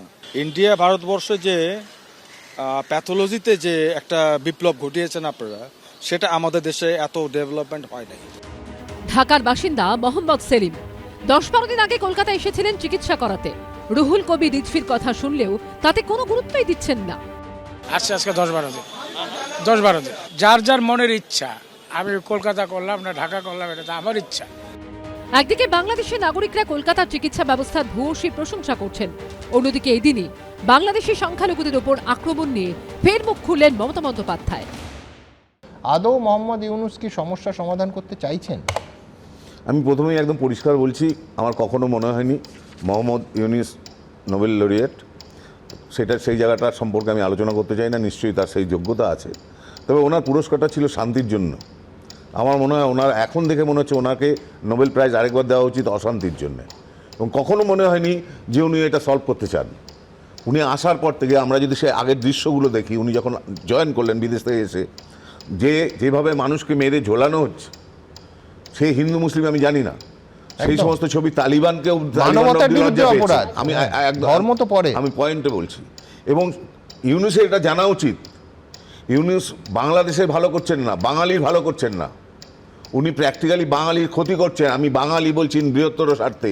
ইন্ডিয়ার একটা বড় কনসার্ন আছে, যেটা আপনারা বলছেন সেটা তো আছেই আছে, যে মাইনরিটির উপর অ্যাটাক হচ্ছে, যে কোনো মাইনরিটি হতে পারে, বাট আমি নিজে ব্যক্তিগতভাবে হিন্দু, আমারও টেন্টাকেলস হচ্ছে। কিন্তু সেটা ছাড়া যেটা হচ্ছে টেররিজম বেড়ে যাবে, ক্রস বর্ডার ক্রসিং বেড়ে যাবে বিশালভাবে, এবং পশ্চিমবঙ্গের ওপর বিরাট চাপ আসবে। এটা আসতে বাধ্য হবে, কারণ মানুষ কোথায় যাবে? মানুষ তো মানে 1 কোটি মানুষকে তো রাতারাতি মেরে ফেলা হয়নি। কিছু মানুষ হয়তো ধর্ম পাল্টে নেবে বেঁচে থাকার জন্য, আর কিছু মানুষ হয়তো প্রতিরোধ করবে, আর বাকিরা কি করবে? বাঁচবার চেষ্টা করবে, সার্ভাইভালের চেষ্টা করবে। এবং সেই মানুষগুলো কোথায় যাবে? এবং এই যে ট্রেড, এটা দুম করে বন্ধ করা যায় না। It's not a easy deal to, মানে $13 বিলিয়ন ট্রেড মানে বন্ধ করাটা হট করে সম্ভব না। তাতে আমাদেরও লস হবে, যারা আমাদের লোকেরা বিক্রি করছে তাদেরও লস হবে, ওদেরও লস হবে। হ্যাঁ, কিন্তু বাংলাদেশ একটা সুইসাইডাল পাথে আছে, এবং মিলিটারিলি বাংলাদেশকে আমি এটা বলতে পারি, বিইং এ মানে মিলিটারি অফিসার, যে এটা হাস্যাস্পদ ব্যাপার হবে যে বাংলাদেশ যে আওয়াজ টাওয়াজ দিচ্ছে মাঝে মাঝে যে যুদ্ধ করবে, এটা একটা জোক হয়ে যাবে। সব জায়গায় নিয়ম হচ্ছে মেজরিটিদের দায়িত্ব মাইনরিটিজের রক্ষা করা। বাংলাদেশে লাগাতার আক্রমণের মুখে পড়তে হচ্ছে সংখ্যালঘু হিন্দুদের। আর এই প্রসঙ্গে বলতে গিয়ে বুধবার মমতা বন্দ্যোপাধ্যায় বলেন, সংখ্যালঘুদের রক্ষা করার দায়িত্ব সংখ্যাগুরুদের। যে মুখ্যমন্ত্রী ফালাকাটার দুর্গা মণ্ডপ, গার্ডেন রিচের দুর্গা মণ্ডপ, শ্যামপুরে দুর্গা মায়ের মূর্তি প্রোটেকশন দিতে পারেন না, তার মুখে এসব কথা মানায় না। তোষণবাজ মুখ্যমন্ত্রী, ভোট ব্যাংকের মুখ্যমন্ত্রী, বিএসএফকে জমি না দেওয়া মুখ্যমন্ত্রী, রোহিঙ্গা মুসলমানদের এনে গোটা রাজ্যকে উনি কার্যত ডেমোগ্রাফিক্যালি চেঞ্জ করিয়ে দিয়েছেন এই মুখ্যমন্ত্রী। বাংলাদেশে হিন্দুদের উপর অত্যাচারের প্রসঙ্গ নিয়ে প্রথম থেকে কেন্দ্রের কোর্টে বল ঠেলেছে তৃণমূল। দীঘা জগন্নাথ মন্দির পরিদর্শন ছেড়ে ফের একবার কেন্দ্রের দিকেই সবটা ঠেলে দিলেন মমতা বন্দ্যোপাধ্যায়। এটা তো ভারত সরকারের দেখার কথা, আমার তো দেখার কথা নয়। কেউ কেউ মিসলিড করে এটাকে সাম্প্রদায়িক দাঙ্গার পর্যায়ে নিয়ে যাচ্ছে। আমরা শুধু চাই তারা আমাদের মাইনরিটিসদের রক্ষা করুন। মেজরিটিরা যেমন মাইনরিটিসদের রক্ষা করে, সব জায়গায় নিয়ম হচ্ছে মেজরিটিদের দায়িত্ব মাইনরিটিসদের রক্ষা করা। বাংলাদেশ নিয়ে এই দিন প্রধানমন্ত্রীকে নিশানা করতে ছাড়েননি মমতা বন্দ্যোপাধ্যায়। যাদের বিরোধিতা করা সেটা করতে পারতাম আমরা। বিরোধী দল এখানে দায়বদ্ধতার পরিচয় দিচ্ছে, দায়িত্ব নিয়ে দায়িত্বশীলতার পরিচয় দিচ্ছে। আর কেন্দ্রের শাসক দল তারা যদি নিজেদের রাজনীতি করবার জন্য প্রধানমন্ত্রী যেটা দায়িত্ব সেটা তারা পালন করছে, বলুন আইনটা নিজের হাতে না নিয়ে ভারত সরকারকে পালন করতে। মুখ্যমন্ত্রী এক একদিন এক এক রকম বলেন, ওনার বলার কোনো কনসিস্টেন্সি নেই। কিন্তু সংখ্যালঘুকে রক্ষা করার জন্য সংখ্যাগুরুদের যে বাড়তি বিশেষ দায়িত্ব থাকার কথা, এবং সেটা গণতন্ত্র সম্মত বা গণতন্ত্রের জন্য পূর্বশর্ত, এটা সবাই জানেন। এটা কারণ নতুন করে বলার দরকার হয় না, কার্যকরী করাটা কাজ। কিন্তু এটাকে বিভাজনের বড়ভাবে ব্যবহার করা যেভাবে মুখ্যমন্ত্রী করতে চান বা অন্য অনেকে করতে চান, সেটা খুব বিপজ্জনক। আমি ভয় পেয়ে যাচ্ছি এরকম তেজ দেখে। আসলে ওই বাবা মা ছেলেকে প্রথম শেখাচ্ছে টুইঙ্কল টুইঙ্কল বল বাবা, বাইরের লোক এসে শুনুক একটু। অনেকক্ষণ পরে ছেলে বেজার মুখে বলল টুইঙ্কল টুইঙ্কল, বাবা বলে এই তো বলতে শিখেছে। আজকে তৃণমূলের আনন্দ দেখে আমার মনে হলো ওই টুইঙ্কল টুইঙ্কলের গল্পটা আমার মনে পড়ে গেল। যাকে বলেছেন ভালো, চাপে পড়ে বলছেন। কোন চাপে পড়ে কি পড়েছে খুব গুরুত্ব দেওয়ার প্রয়োজন আছে। তৃণমূল কংগ্রেস এবং ফরেন পলিসি এটা নিয়ে যদি আমাকে আলোচনা করতে হয়, আমি কালকে চাকরিটা ছেড়ে দেবো, আমি আর চাকরিটা করবো না। সুতরাং আমি একটা অন্য আলোচনা করি, সেটা হচ্ছে এইটা না করে বাংলাদেশে হিন্দুদের ওপর যে অবর্ণনীয় অত্যাচার হচ্ছে, আজ অবধি তৃণমূল কংগ্রেস একটা এর জন্যে মিছিল করেছে কি সুমন? আমাকে দেখিয়ে দিলে আমি মেনে নেবো। ইভেন সিপিএম বামপন্থীরা যারা একটু ভাবনা চিন্তার দিক দিয়ে ইসলামিক ফান্ডামেন্টালিস্টের ছোট ভাই বা বড় ভাই কিছু, এটা দুটোই ফান্ডামেন্টালিস্ট, এরা পলিটিক্যাল, তারা হচ্ছে ইসলামিক, তারাও একটা মিছিল করে ফেললো। এখানে তৃণমূল একটা মিছিল করেছে কি? করেনি। বরং সিদ্দিকুল্লাহ চৌধুরীর কিছু কথাবার্তা একটু দয়া করে শুনিয়ে দাও, উনি কি বলেছিলেন। সুতরাং এইসব মণিমাণিক্যকে তিনি রেখেছেন তার নিজের মন্ত্রিসভায়, তারপর লালিপপ আর লেবেন চুষের গল্প শোনাচ্ছেন আমাকে, সেটা I will be the last person to listen to it. Bimal da এত কথা বললেন বিমলদা একটা রাজনৈতিক দলের প্রতিনিধি হয়ে এত কথা বলে ফেললেন, তার মানে হিন্দুদের সেভিয়ার বা হিন্দুদের জন্য প্রাণপাত করছেন, যেখানে দাঁড়িয়ে মমতা বন্দ্যোপাধ্যায় প্রথম থেকে বা অভিষেক বন্দ্যোপাধ্যায় বলেছিলেন সুমন, ভারত সরকার যেভাবে যে রাষ্ট্রে যে নীতি নেবে রাজ্য সরকার তার সঙ্গে আছে, এর থেকে বেশি বলার নেই জায়গা। আজকে মমতা বন্দ্যোপাধ্যায় বলেছেন, তার আগের দিনও বলেছেন যে হিন্দু ভাইরা যদি এখানে চায় আসতে তাহলে আমরা একটা রুটি হাফ করে খাবো, কিন্তু সেটা করবে কে, তাদের আশ্রয় দেবে কে? আজকে এই বিবৃতি একটা কথা প্রধানমন্ত্রীর মুখ থেকে শুনিনি, স্বরাষ্ট্রমন্ত্রীর মুখ থেকে শুনিনি, ইভেন দাঁড়িয়ে যে বিবৃতিটা বললে একটু অন্যরকম হয়ে গেল, সেটা হচ্ছে মুখ্যমন্ত্রী বলেছিলেন যে যারা চলে গেছে তারা যদি ফিরে আসে, অর্থাৎ প্রবাসীদের কথা বলেছিলেন, অনুপ্রবেশের কথা, এবং প্রবাসী যারা আছে আমাদের ভারতের যারা চলে গেছেন তারা ফিরে এলে একটা রুটি আমরা ভাগ করে খাবো। শুনেছো যারা আজকে দাঁড়িয়ে যে হিন্দুদের জন্য আমরা প্রাণপাত করছি 100 বার, এটা হওয়া উচিত নয়, অত্যন্ত দুর্ভাগ্যজনক, দাঁড়িয়ে একটা কথাও শুনেছো যেখানে দাঁড়িয়ে প্রধানমন্ত্রী কোনো বিবৃতি দিয়েছেন, স্বরাষ্ট্রমন্ত্রী দিয়েছেন, পররাষ্ট্রমন্ত্রী দিয়েছেন, বারবার দাবি উঠেছেন যে কোথায় দেননি। এবং আমি শেষ করি মাঝখানে বলিনি, সমস্ত কিছু পেশেন্ট হারিয়ে ফেলছে। দ্বিতীয়ত আজকে শুভেন্দু অধিকারী দাঁড়িয়ে তুমি যেখানেই বলো রাজনীতি না করে যে হিন্দুদের উপর অত্যাচার হচ্ছে সেটা নিয়ে রাজনীতি করছেন না, করছেন কারণ কি? আজকে দাঁড়িয়ে যে পলিসির কথা বলছেন ভিসা বন্ধ করবো, বলছে এখানে সমস্ত বর্ডার বন্ধ করে দেবো, বলছে এখানে নাকি ঢুকতে দেবো না, এখানে নাকি মেডিকেল কলেজে এন্টারটেইন করবো না, যাদের জন্য বলছেন। আমি মনে করি না সমস্ত বুদ্ধি মানুষ বা সুবুদ্ধি সম্পন্ন মানুষ সবাই খারাপ বাংলাদেশের, কিন্তু এখানে দাঁড়িয়ে যা কথা বলছেন সেটা তো একবার গিয়ে কেন্দ্রীয় সরকার বলতে পারেন। একদম মাথা পাতা গেছে পুরো। তৃণমূল বললাম না, তৃণমূলকে নিয়ে পররাষ্ট্রনীতির চর্চা করলে আমার মাথা খারাপ হয়ে যাবে, আমি শুধু এইটুকু বলি, সেটা হচ্ছে পররাষ্ট্র সচিব লেভেলে আলোচনা হোক, সেই অনুরোধটা বাংলাদেশের কাছ থেকে এসেছিল, ভারত উদ্যোগ কেন নেবেন? আরে আপনারা যান, কিন্তু প্রধানমন্ত্রী বা স্বরাষ্ট্রমন্ত্রী বিবৃতি, পররাষ্ট্রনীতি তৃণমূল বুঝবেন আমি বলবো। আমি বলছি সংসদ খোলা আছে, প্রধানমন্ত্রীর একটা বিবৃতি গোটা দেশ একটা বিষয়ে পররাষ্ট্রমন্ত্রী ভারতে লোকসভাতে বিবৃতি দিয়েছেন, রাজ্যসভায় বিবৃতি দিয়েছেন, 1 2 যখন এই মোহাম্মদ ইউনূস একটা সরকার নামক জিনিস গঠন করলেন, এটাকে সরকার বলে আমি মানি না, ওই কনস্টিটিউশনে এই সরকার বিমল দল একবার লিখিত বিবৃতি দাঁড়িয়ে কিচ্ছু বলেননি। এই পরিবর্তিত সময়ে যখন হিন্দুদের উপর আক্রমণ শুরু হয়েছে তারপরে কোথায় বলেছেন? প্রধানমন্ত্রী বলেননি ইউনূসকে যে আপনি এখানে দায়িত্ব পেয়েছেন সমস্ত সংখ্যালঘু বিশেষত হিন্দুদের মানে রক্ষার দায়িত্ব আপনার, ভারতের প্রধানমন্ত্রী বলেননি ফোনে ইউনূসকে? না, ফোনের কথা বলছি না, দেশের মানুষ তো সংসদে প্রধানমন্ত্রীর বক্তব্য শুনতে চেয়েছে, যখন গত 2 সপ্তাহ দিয়ে একটার পর একটা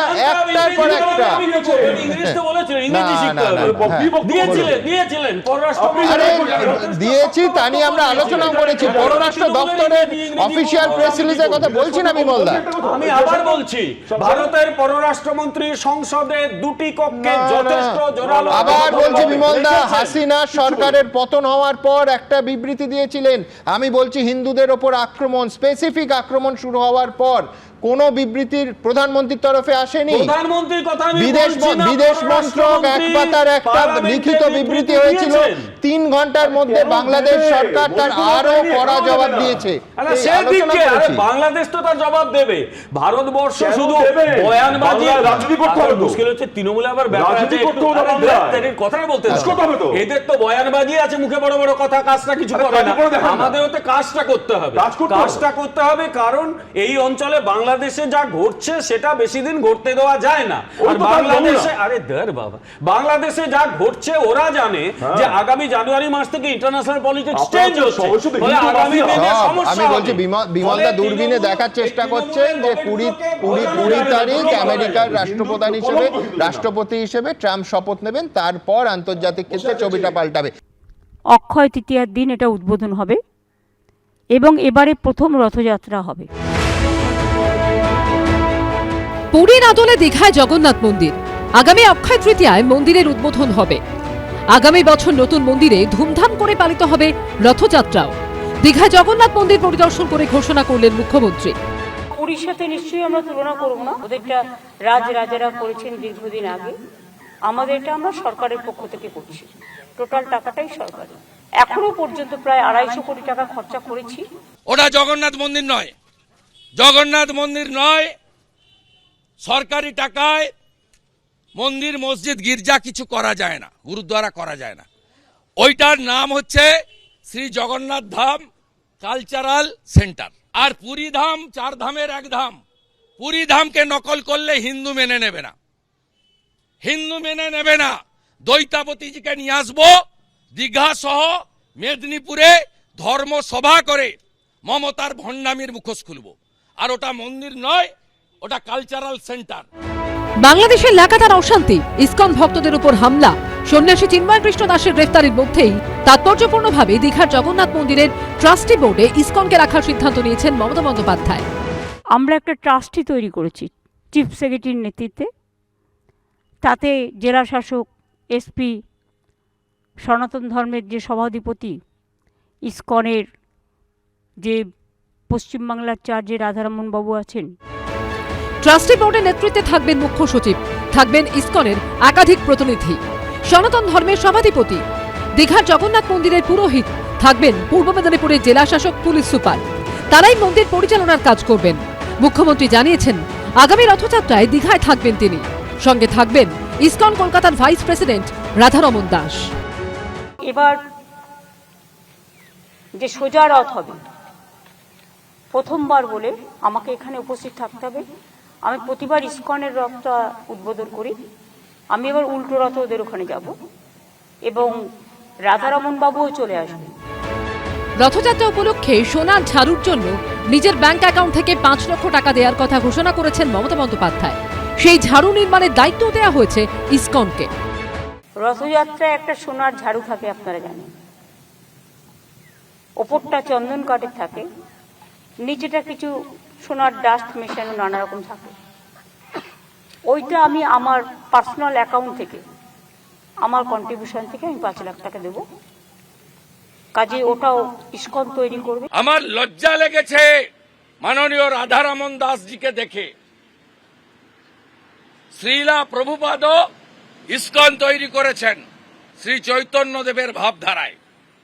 শ্রী চৈতন্যদেবের পুরী ধাম নিয়ে যে কথা আছে, যা শ্রীলা প্রভুপদ গোটা পৃথিবীতে ছড়িয়ে দিয়েছেন রথযাত্রার মধ্য দিয়ে, আপনি পাশে দাঁড়িয়ে আপত্তি করলেন না মাননীয় রাধারমণজি? আপনার আপত্তি করা উচিত, কারণ আপনি ইসকন কলকাতার একজন কার্যকর্তা। বাংলাদেশ নিয়ে ডেলি টিভিতে আপনার বচন শোনা যায়। আপনি আজকে মমতা ব্যানার্জির পাশে দাঁড়িয়ে আপত্তি না করে শ্রীলা প্রভুপাদ, প্রভু শ্রী চৈতন্য দেব, শ্রী পুরী ধাম, তাকে অপমান করলেন মমতা ব্যানার্জি। আপনি তার সাক্ষী থাকলেন। এ দুর্ভাগ্য রাখার জায়গা থাকে না। সরকার থাকলে, টাকা থাকলে, ক্ষমতা থাকলে, পুলিশ থাকলে পশ্চিমবঙ্গে যে সব সম্ভব, এটা তার প্রমাণ। অ্যাকচুয়ালি পলিটিক্যাল, আমরা তো স্পিরিচুয়াল অর্গানাইজেশন। আমরা তো ভগবানের যেখানে সেবা আমরা পেলেই আমরা সেবা করার জন্য উপস্থিত। 2019 সালে দীঘায় পুরীর মন্দিরের আদলে জগন্নাথ মন্দির তৈরির কথা ঘোষণা করেন মুখ্যমন্ত্রী। 2022 সালের মে মাসে মন্দির তৈরির কাজ শুরু করে হিটকো। প্রায় 22 একর জমির উপর তৈরি মন্দির করতে খরচ হয়েছে প্রায় 250 কোটি টাকা। পুরীর জগন্নাথ মন্দিরের মতোই এখানেও ধ্বজা উত্তোলন হবে। মন্দির চত্বরেই থাকছে ভোগঘর, ডালাঘর, বিশেষভাবে প্রস্তুত করা হচ্ছে মাসির বাড়ি, পুরীর জগন্নাথ মন্দিরের প্রসাদ খাজা, আর দীঘায় পাওয়া যাবে গুজিয়া, প্যারা। পুরীতে যেমন খাজা পাওয়া যায়, এখানে বাংলার যে বিশিষ্টতা, গজা, ক্ষীরের গজা, গুজিয়া, কালীঘাটের প্যারার মতো প্যারা, এই সবগুলো বিক্রি হবে। পুজো টুজো দেওয়ার জন্য যে অ্যারেঞ্জমেন্ট, তার জন্য অনেকগুলো ঘর তৈরি করে দেওয়া হবে। সেটা ট্রাস্টি বোর্ড দেখে নেবে। ইচ্ছা নয় এই বাংলা থেকেও আওয়াজ উঠবে, পুরী ধামের নকল মানব না আমরা। সরকারি টাকায় আপনি রিলিজিয়াস পারফরমেন্স করতে পারেন না। আপনার ইচ্ছা ছিল মন্দির বানানোর, টাকা চাইতেন, হিন্দুরা দিয়ে দিত। সত্যের অপলাপ, মিথ্যাচার, ভণ্ডামি, হিন্দুদের অপমান, সনাতন সংস্কৃতিকে ভুলিয়ে দেওয়া, শ্রী চৈতন্যদেবের অপমান, পুরী ধামের অপমান। আর 26 সালে হিন্দু ভোট আপনি পাবেন না। আপনি একটা ভেজাল হিন্দু, আপনি হিন্দু বিরোধী। হিন্দুরা ইউনাইটেড হচ্ছে, এই আতঙ্কে এইসব করে বেড়াচ্ছেন। ওনার দলের একজন বলবেন আমি বাবরি মসজিদ তৈরি করে দেব, উনি খুব খুশি। আবার উনি দীঘা একটা মন্দির করে দিলাম, উনি হয়ে গেল জগন্নাথের মন্দির। এগুলো রাজনীতিকে কলুষিত করা, বিভাজনের মনোভাব থেকে চলা, তার লক্ষণ। মমতা বন্দ্যোপাধ্যায় যখন দীঘায় জগন্নাথ মন্দিরের উদ্বোধনের জন্য প্রস্তুতি ঘুরে দেখছেন, তখন মুর্শিদাবাদে বাবরি মসজিদ তৈরির পরিকল্পনা করছেন তৃণমূল বিধায়ক হুমায়ুন কবির। বাংলার মুসলমানদের আবেগ, মুর্শিদাবাদের মুসলমানদের আবেগ যে 6 ডিসেম্বর ছিল, 6 ডিসেম্বর আসলেই তাদের মধ্যে যে একটা আলোচনা হয় বা তাদের যে বাবরি মসজিদ ধ্বংস হয়ে যাওয়ার জন্য তাদের যে আবেগ বা তাদের যে দুঃখ, সেটাকে প্রায় আরেকবার নতুন করে তাদেরকে সম্মানিত করার জন্য আমি এই প্রস্তাবটা উত্থাপন করেছি। এ তো গট অফ গেম। হুমায়ুন সে কখনো বিজেপির হাত শক্ত করবে, সে কখনো কংগ্রেসকে হারানোর জন্য কাজে লাগাবে, সমস্ত কিছু মমতা ব্যানার্জি চুপ করে দেখবেন, দেখে যাবে। জেলাটার নাম মুর্শিদাবাদ। মমতা ব্যানার্জি চাই পশ্চিমবঙ্গে হিন্দু মুসলমান ভাগ হয়ে গেছে, বাকি কারোর জন্য যেন আর কোনো জায়গা না থাকে। এটা একদম সুপরিকল্পিত একটা প্রচেষ্টা। তার জন্য কখনো দেখবেন না হুমায়ুন কবিরকে মমতা ব্যানার্জি কখনো বলার চেষ্টা করে যে ভাই এগুলো বলো না, আমার পার্টির সম্মান নষ্ট হবে। শক্তিপুরের দাঙ্গার সময়তেও এই জিনিসই হয়েছিল, তৃণমূল নেত্রীর কথাতেই তাকে বলতে হয়েছিল। আজও তৃণমূল নেত্রীর কথাতেই তাকে বলতে হচ্ছে। সেই সুযোগ নেওয়ার জন্য বিজেপি বসে আছে। বিজেপি আর তৃণমূল চাই ভোটটা তাদের মধ্যে হোক। বুধবার মমতা বন্দ্যোপাধ্যায় ছিলেন দীঘায়। মুখ্যমন্ত্রী যখন পুরীর আদলে তৈরি জগন্নাথ মন্দির পরিদর্শন করছিলেন, তখন 180 কিলোমিটার দূরে কলকাতায় দাঁড়িয়ে ফের একবার মুর্শিদাবাদে বাবরি মসজিদ তৈরির প্রসঙ্গ তুললেন ভরতপুরের তৃণমূল বিধায়ক হুমায়ুন কবির। 1992 সালের 6 ডিসেম্বর অযোধ্যায় বাবরি মসজিদ ধ্বংস করেছিল করসেবকরা। সেই সময় থেকেই বিজেপির প্রধান রাজনৈতিক অস্ত্র ছিল অযোধ্যা। অবশেষে 2019 সালে সুপ্রিম কোর্ট রায় দেয় অযোধ্যার জমি রামলালার। এবছর 22 জানুয়ারি অযোধ্যায় উদ্বোধন হয়েছে রাম মন্দিরের। এই পরিস্থিতিতে সম্প্রতি পশ্চিমবঙ্গে বাবরি মসজিদ তৈরির ইচ্ছা প্রকাশ করেন তৃণমূল বিধায়ক হুমায়ুন কবির। একই সঙ্গে ভিত্তিপ্রস্তর স্থাপনের সময় মুখ্যমন্ত্রীকে আমন্ত্রণ করা হবে বলেও জানিয়ে দেন। বাবরি মসজিদ তৈরি করা হবে 6 ডিসেম্বর। আমাদের তো ধর্মনিরপেক্ষ দল, যখন সেটা ভিত্তি স্থাপন করা হবে, নিশ্চয়ই আমাদের পক্ষ থেকে রাজ্যের মাননীয় মুখ্যমন্ত্রীর কাছে নিশ্চয়ই আবেদন করা হবে সেখানে প্রেজেন্ট থাকার জন্য। হিন্দুদের ওপর অত্যাচার ঘিরে যখন বাংলাদেশের পরিস্থিতি দিন দিন খারাপ হচ্ছে, যখন ওপার বাংলার অশান্তি দেশ এসে পড়ছে এপার বাংলাতেও, তখন আচমকা ভরতপুরের তৃণমূল বিধায়কের এই ঘোষণা চারিদিকে চাঞ্চল্য তৈরি করে। পাল্টা রাম মন্দির তৈরির চ্যালেঞ্জ ছুড়ে দেয় বঙ্গীয় হিন্দু সেনা। আমরা অযোধ্যাতে যে রাম মন্দির পেয়েছি, সেই রাম মন্দিরের অনুকরণে আমরা মুর্শিদাবাদ জেলাতে আমরা ভগবান শ্রীরামচন্দ্রের মন্দির করব। রাজনৈতিক দলমত মতাদর্শ নির্বিশেষে, মানে তৃণমূল, সিপিএম, কংগ্রেস, বিজেপি, এসইউসিআই, যে রাজনৈতিক মতাদর্শে বিশ্বাসী হন না কেন, আপনারা সকলে সম্মিলিতভাবে এগিয়ে আসুন। সকলের অর্থ সাহায্যে, কর সেবার মাধ্যমে আমরা ভগবান রামচন্দ্রের ভব্য মন্দির তৈরি করব। যে উনি তো আগামী 2025-এর 6 ডিসেম্বরেই তো উনি শিলান্যাস করবেন। তো আমি তো বলছি যে আমি শিলান্যাস, আমাদের রাম মন্দিরের শিলান্যাস তো আমরা জানুয়ারি থেকে শুরু করব। আর এই দিন তা নিয়ে মুখ খোলেন ভরতপুরের তৃণমূল বিধায়ক। প্রথমে তার বাবরি মসজিদ তৈরির ঘোষণার কারণ ব্যাখ্যা করেন, তারপর প্রশ্ন তোলেন মুর্শিদাবাদে বঙ্গীয় হিন্দু সেনার রাম মন্দির তৈরির ঘোষণা ঘিরে। হঠাৎ করে কালকে শুনছি, আপনাদের চ্যানেলেই দেখলাম যে একজন মহারাজজি তিনি হিন্দু সেনার নাম দিয়ে তেনারা বলছেন প্রত্যেকটা বিধানসভায় মুর্শিদাবাদ জেলায় রাম মন্দির হবে। তো ওয়েলকাম।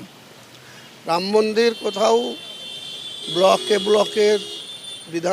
বিধানসভায় হোক মুর্শিদাবাদ জেলায়, আমাদের এ নিয়ে কোনো বাধা দেওয়ার প্রশ্নই ওঠে না, বাধা আমরা দেবও না।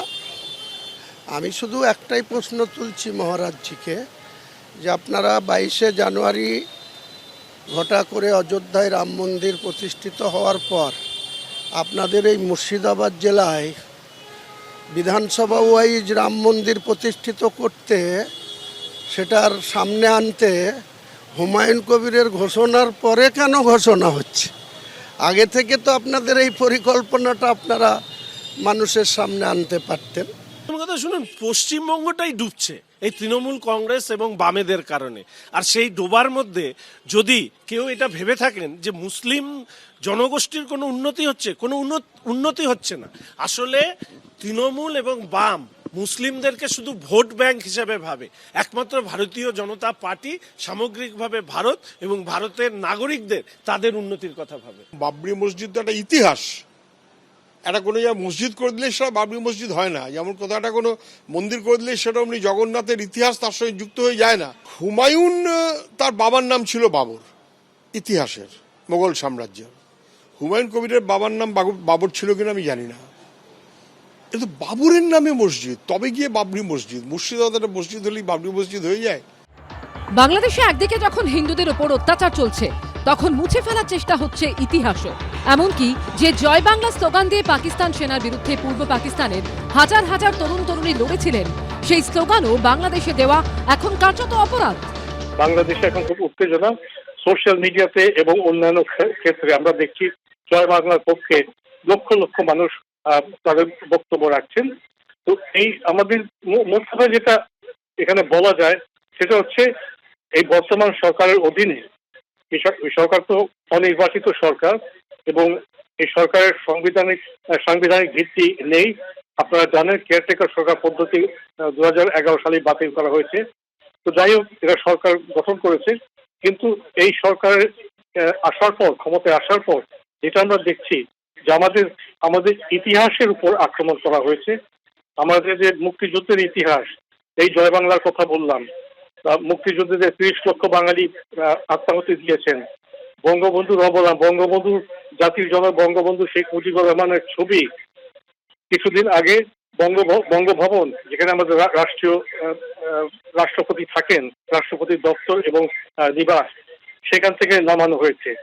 তো যার ফলে যেটা হচ্ছে, আমরা দেখতে পাচ্ছি যে বাংলাদেশের ইতিহাসকে টেনে পেছনে নিয়ে যাওয়া হচ্ছে এবং আমাদের যে ঐতিহ্য, আমাদের যে সংস্কৃতি, আমাদের যে রাজনৈতিক ঐতিহ্য, সবকিছু এখন ভুলুণ্ঠিত করা হচ্ছে। কিন্তু তার ফলেও আমরা দেখছি যে বাঙালি জাতি এটা কিন্তু বাঙালি জাতি গ্রহণ করছে না। কিভাবে বাংলাদেশে থামবে কট্টরপন্থীদের এই রমরমা? ভগবান যখনই দেখেন, যখনই ইন্দ্রের কিছু অসুবিধে হয়, ভক্তের কিছু অসুবিধে হয়, ভগবান তিনি বিভিন্নভাবে অবতীর্ণ হন। এবং মৎস্যকুর্ম, বরাহ, নৃসিংহ, বামন, পরশুরাম, রাম, বলরাম, বুদ্ধ, কল্কি, এই বিভিন্নভাবে ভগবান অবতীর্ণ হয়েছেন। কেন? ভক্তগণে সুখ দিতে প্রভুর অবতার, যথাযোগ্য তাহা করে না ব্যবহার। চৈতন্য মহাপ্রভু রূপেও তিনি যখন এসেছেন, তিনি যখনই দেখবেন যে তার ভক্তের প্রয়োজন, তিনি নিশ্চয়ই তার আদেশ এবং ভালোবাসা দিয়ে তাকে জড়িয়ে ধরবেন বুকে। হিন্দুদের ওপর লাগাতার অত্যাচার, সুকৌশলে চিন্ময় কৃষ্ণ দাসের জামিনের মামলার শুনানি পিছিয়ে দেওয়া, মন্দির ভাঙা, প্রতিদিন সামনে আসছে বাংলাদেশে হিন্দুদের উপর অকথ্য অত্যাচারের ছবি। আর এই পরিস্থিতিতে বুধবার কলকাতার গুরুসদয় রোডে গীতা জয়ন্তী মহোৎসব পালন করা হলো ইসকনের তরফে। সমবেত গীতা পাঠে সামিল হলেন অসংখ্য ভক্ত। প্রার্থনা করলেন বাংলাদেশে হিন্দুদের সংকট দ্রুত কাটুক। গীতা জয়ন্তী ছিল, স্পেশাল অকেশন ছিল, তো মন্দিরেও ওদের জন্য ওদের নামে গীতা পাঠ করা হয়েছে। ও বাংলাদেশে যারা মাইনরিটিজ আছে, হিন্দু আছে, সবাই সত্যি খুব দুঃখিত। আর আমার নিজের একজন ভাই থাকে, ও ইসকনেরই ব্রহ্মচারী ভক্ত, তো ও নারায়ণগঞ্জে থাকে। তো আমি রোজই কথা বলি, রোজই যে আমরা যা শুনছি, যা দেখছি, আর সেগুলো মানে দেখে সহ্য করার মতো নয়। ওখানে যেটা হচ্ছে খুবই খারাপ হচ্ছে। আর আমরা ভগবানের কাছে সবাই, ইসকনের প্রত্যেকে আমরা প্রার্থনা করছি যাতে তাড়াতাড়ি ওই দেশে শান্তি ফিরে আসুক। এর পাশাপাশি এই দিন অ্যালবার্ট রোডে ইসকন মন্দিরে যান অখিল ভারত হিন্দু মহাসভার সদস্যরা। বাংলাদেশে যেভাবে পৈশাচিক অত্যাচার হচ্ছে, ইসকনের মন্দিরগুলোকে টার্গেট করা হচ্ছে, মানবতাকে হত্যা করা হচ্ছে, তাদের সাধুদেরকে, তাদের যারা সংগঠক, তাদেরকে বলা হচ্ছে পৃথিবীর ক্যান্সার, তাদেরকে হত্যা করতে হবে, উপড়ে ফেলতে হবে। এর বিরুদ্ধে আমরা ইন্টারন্যাশনাল কোর্ট অফ জাস্টিসে আমরা অ্যাপিল করছি। অখিল ভারত হিন্দু মহাসভার পক্ষ থেকে। ভারত এটা কতবার কথা এটা নিয়ে বলেছে, ইউকে পার্লামেন্টে এটা উঠছে, তারপরে আমেরিকা থেকেও ল মেকার্স ওরাও বলছে। আমরা ইন্টারন্যাশনাল কোর্টেও গেলে কিন্তু যে কান্ট্রি যেটা কাজ করবে, যেটা ম্যাটার করে, এটা হচ্ছে বাংলাদেশ। তো আমরা এটাই চাই কি বাংলাদেশ গভর্নমেন্ট এটা স্টেপ নেয়, যারা এরকম প্রভোকেটিভ স্টেটমেন্ট দিচ্ছে, বলা হচ্ছে কি ক্যান্সার ইসকন আমরা মেরে দেবো, উখড়িয়ে দেবো, ওদের বিরুদ্ধে যদি স্টেপ নেয়, ওদেরকে অ্যারেস্ট করতে শুরু করে, তো আমরা মনে করি কি তাহলে পিসের দিকে আস্তে আস্তে বাংলাদেশ ফিরে আসতে পারে। সোমবার বাংলাদেশে বিদেশ সচিব পর্যায়ের বৈঠকে 24 ঘন্টার মধ্যেই সামনে আসে হিন্দু বিপন্নতার ছবি। আমার মোবাইল দিয়ে গেছে, মানুষজন বাইরে থেকে না আসতো আমাকে তারা মেরেই দিত। এই যে টিস্যু, রক্তের টিস্যু গুলা, পুলিশ কমপ্লেন করে, পুলিশ কমপ্লেন তারা করতে দিচ্ছেন আমাকে। এর আগে ওই ছেলেটা আমাকে মারতে চাইছে, আমি হিন্দু বলে ঠিক আছে আমাকে মেরে দিবে। এই ভিডিও পোস্ট করে সেফ বাংলাদেশে হিন্দুদের এক্স হ্যান্ডেলে দাবি করা হয় ঢাকার উত্তরায় খুনের উদ্দেশ্যে ইসকন সদস্যের উপর হামলা হয়েছে। আমরা কি দেশের মধ্যে সারা বছর এইভাবে হিন্দু বলে নির্যাতিত হতে থাকবো? শুধু আমাদের হিন্দুদের জন্য কি দেশে কোনো আইন নাই, আদালত নাই? আমাদের দেশে কি কোনো বিচার পাবো না আমরা? সেফ বাংলাদেশে হিন্দুদের এই পোস্ট এবিপি আনন্দে সম্প্রচারিত হয়। যদিও এই প্রসঙ্গ নিয়ে মোহাম্মদ ইউনূসের প্রেস সচিব শফিকুল আলম একটি বিবৃতি দিয়ে দাবি করেছেন, 10ই ডিসেম্বর ঢাকার উত্তরা এলাকায় ইসকনের একজন সদস্যের উপর হামলা হয়েছে বলে দাবি করেছে এবিপি আনন্দ। ঢাকার উত্তরা এলাকার শ্রী শ্রী রাধারমণ মন্দিরের পুরোহিত কৃষ্ণপ্রিয় নিতাই দাস জানিয়েছেন, উত্তরা এলাকায় কোনো ইসকন ভক্ত বা সদস্যের উপর হামলার কোনো ঘটনা তার জানা নেই। এদিকে বাংলাদেশের ঘটনা প্রবাহের মাঝেই এবার শিলিগুড়ির লক্ষ্যকণ্ঠে গীতা পাঠের আয়োজন করছে সনাতন সংস্কৃতি সংসদ। 15ই ডিসেম্বর কাওয়াখালীতে আয়োজন করা হয়েছে গীতা পাঠের। হিন্দু সংগঠনের দাবি, গীতা পাঠের অনুষ্ঠানে যোগ দিতে চেয়ে বাংলাদেশ থেকে আবেদন করেছেন প্রায় 200 জন হিন্দু। 200 জন মতন আমাদের কাছে নামের লিস্ট পাঠিয়েছেন। আমরা তাদের কাছে আমাদের লিখিত যা ডকুমেন্ট দিতে হয় সরকারিভাবে সব আমরা দিয়েছি, বিদেশ মন্ত্রণালয় পর্যন্ত পাঠানো হয়েছে। কিন্তু সেখান থেকে যা যদি তারা সরকারিভাবে নির্দেশ পেয়ে যদি আসতে পারেন তবেই আসুন, নাহলে তো চুরিয়ে লুকিয়ে বা আমরা তাদের তো উড়িয়ে নিয়ে আসতে পারবো না আলাদাভাবে। এই নিয়ে এক প্রকার হুঁশিয়ারি সুরও শোনা গিয়েছে সনাতন সংস্কৃতি সংসদের সম্পাদকের গলায়। বাংলাদেশ সরকার আটকে দেয় তাহলে দায় তো সম্পূর্ণ বাংলাদেশ সরকারের উপর নিশ্চয়ই পড়বে। তারা আমাদের এই মানুষদের এবার আটকে দিলে পরবর্তীকালে এরকম ভাবে এও হতে পারে, ওখানকার ভারত যদি এরকম পদক্ষেপ নেয় আমরা অ্যাপিল করব যে আমাদের ধর্মীয় অনুষ্ঠানে আসতে বাধা দেওয়া হচ্ছে, পরবর্তীকালে এরকম ভাবে এই বুমেরাং তাদের ক্ষেত্রেও হতে পারে।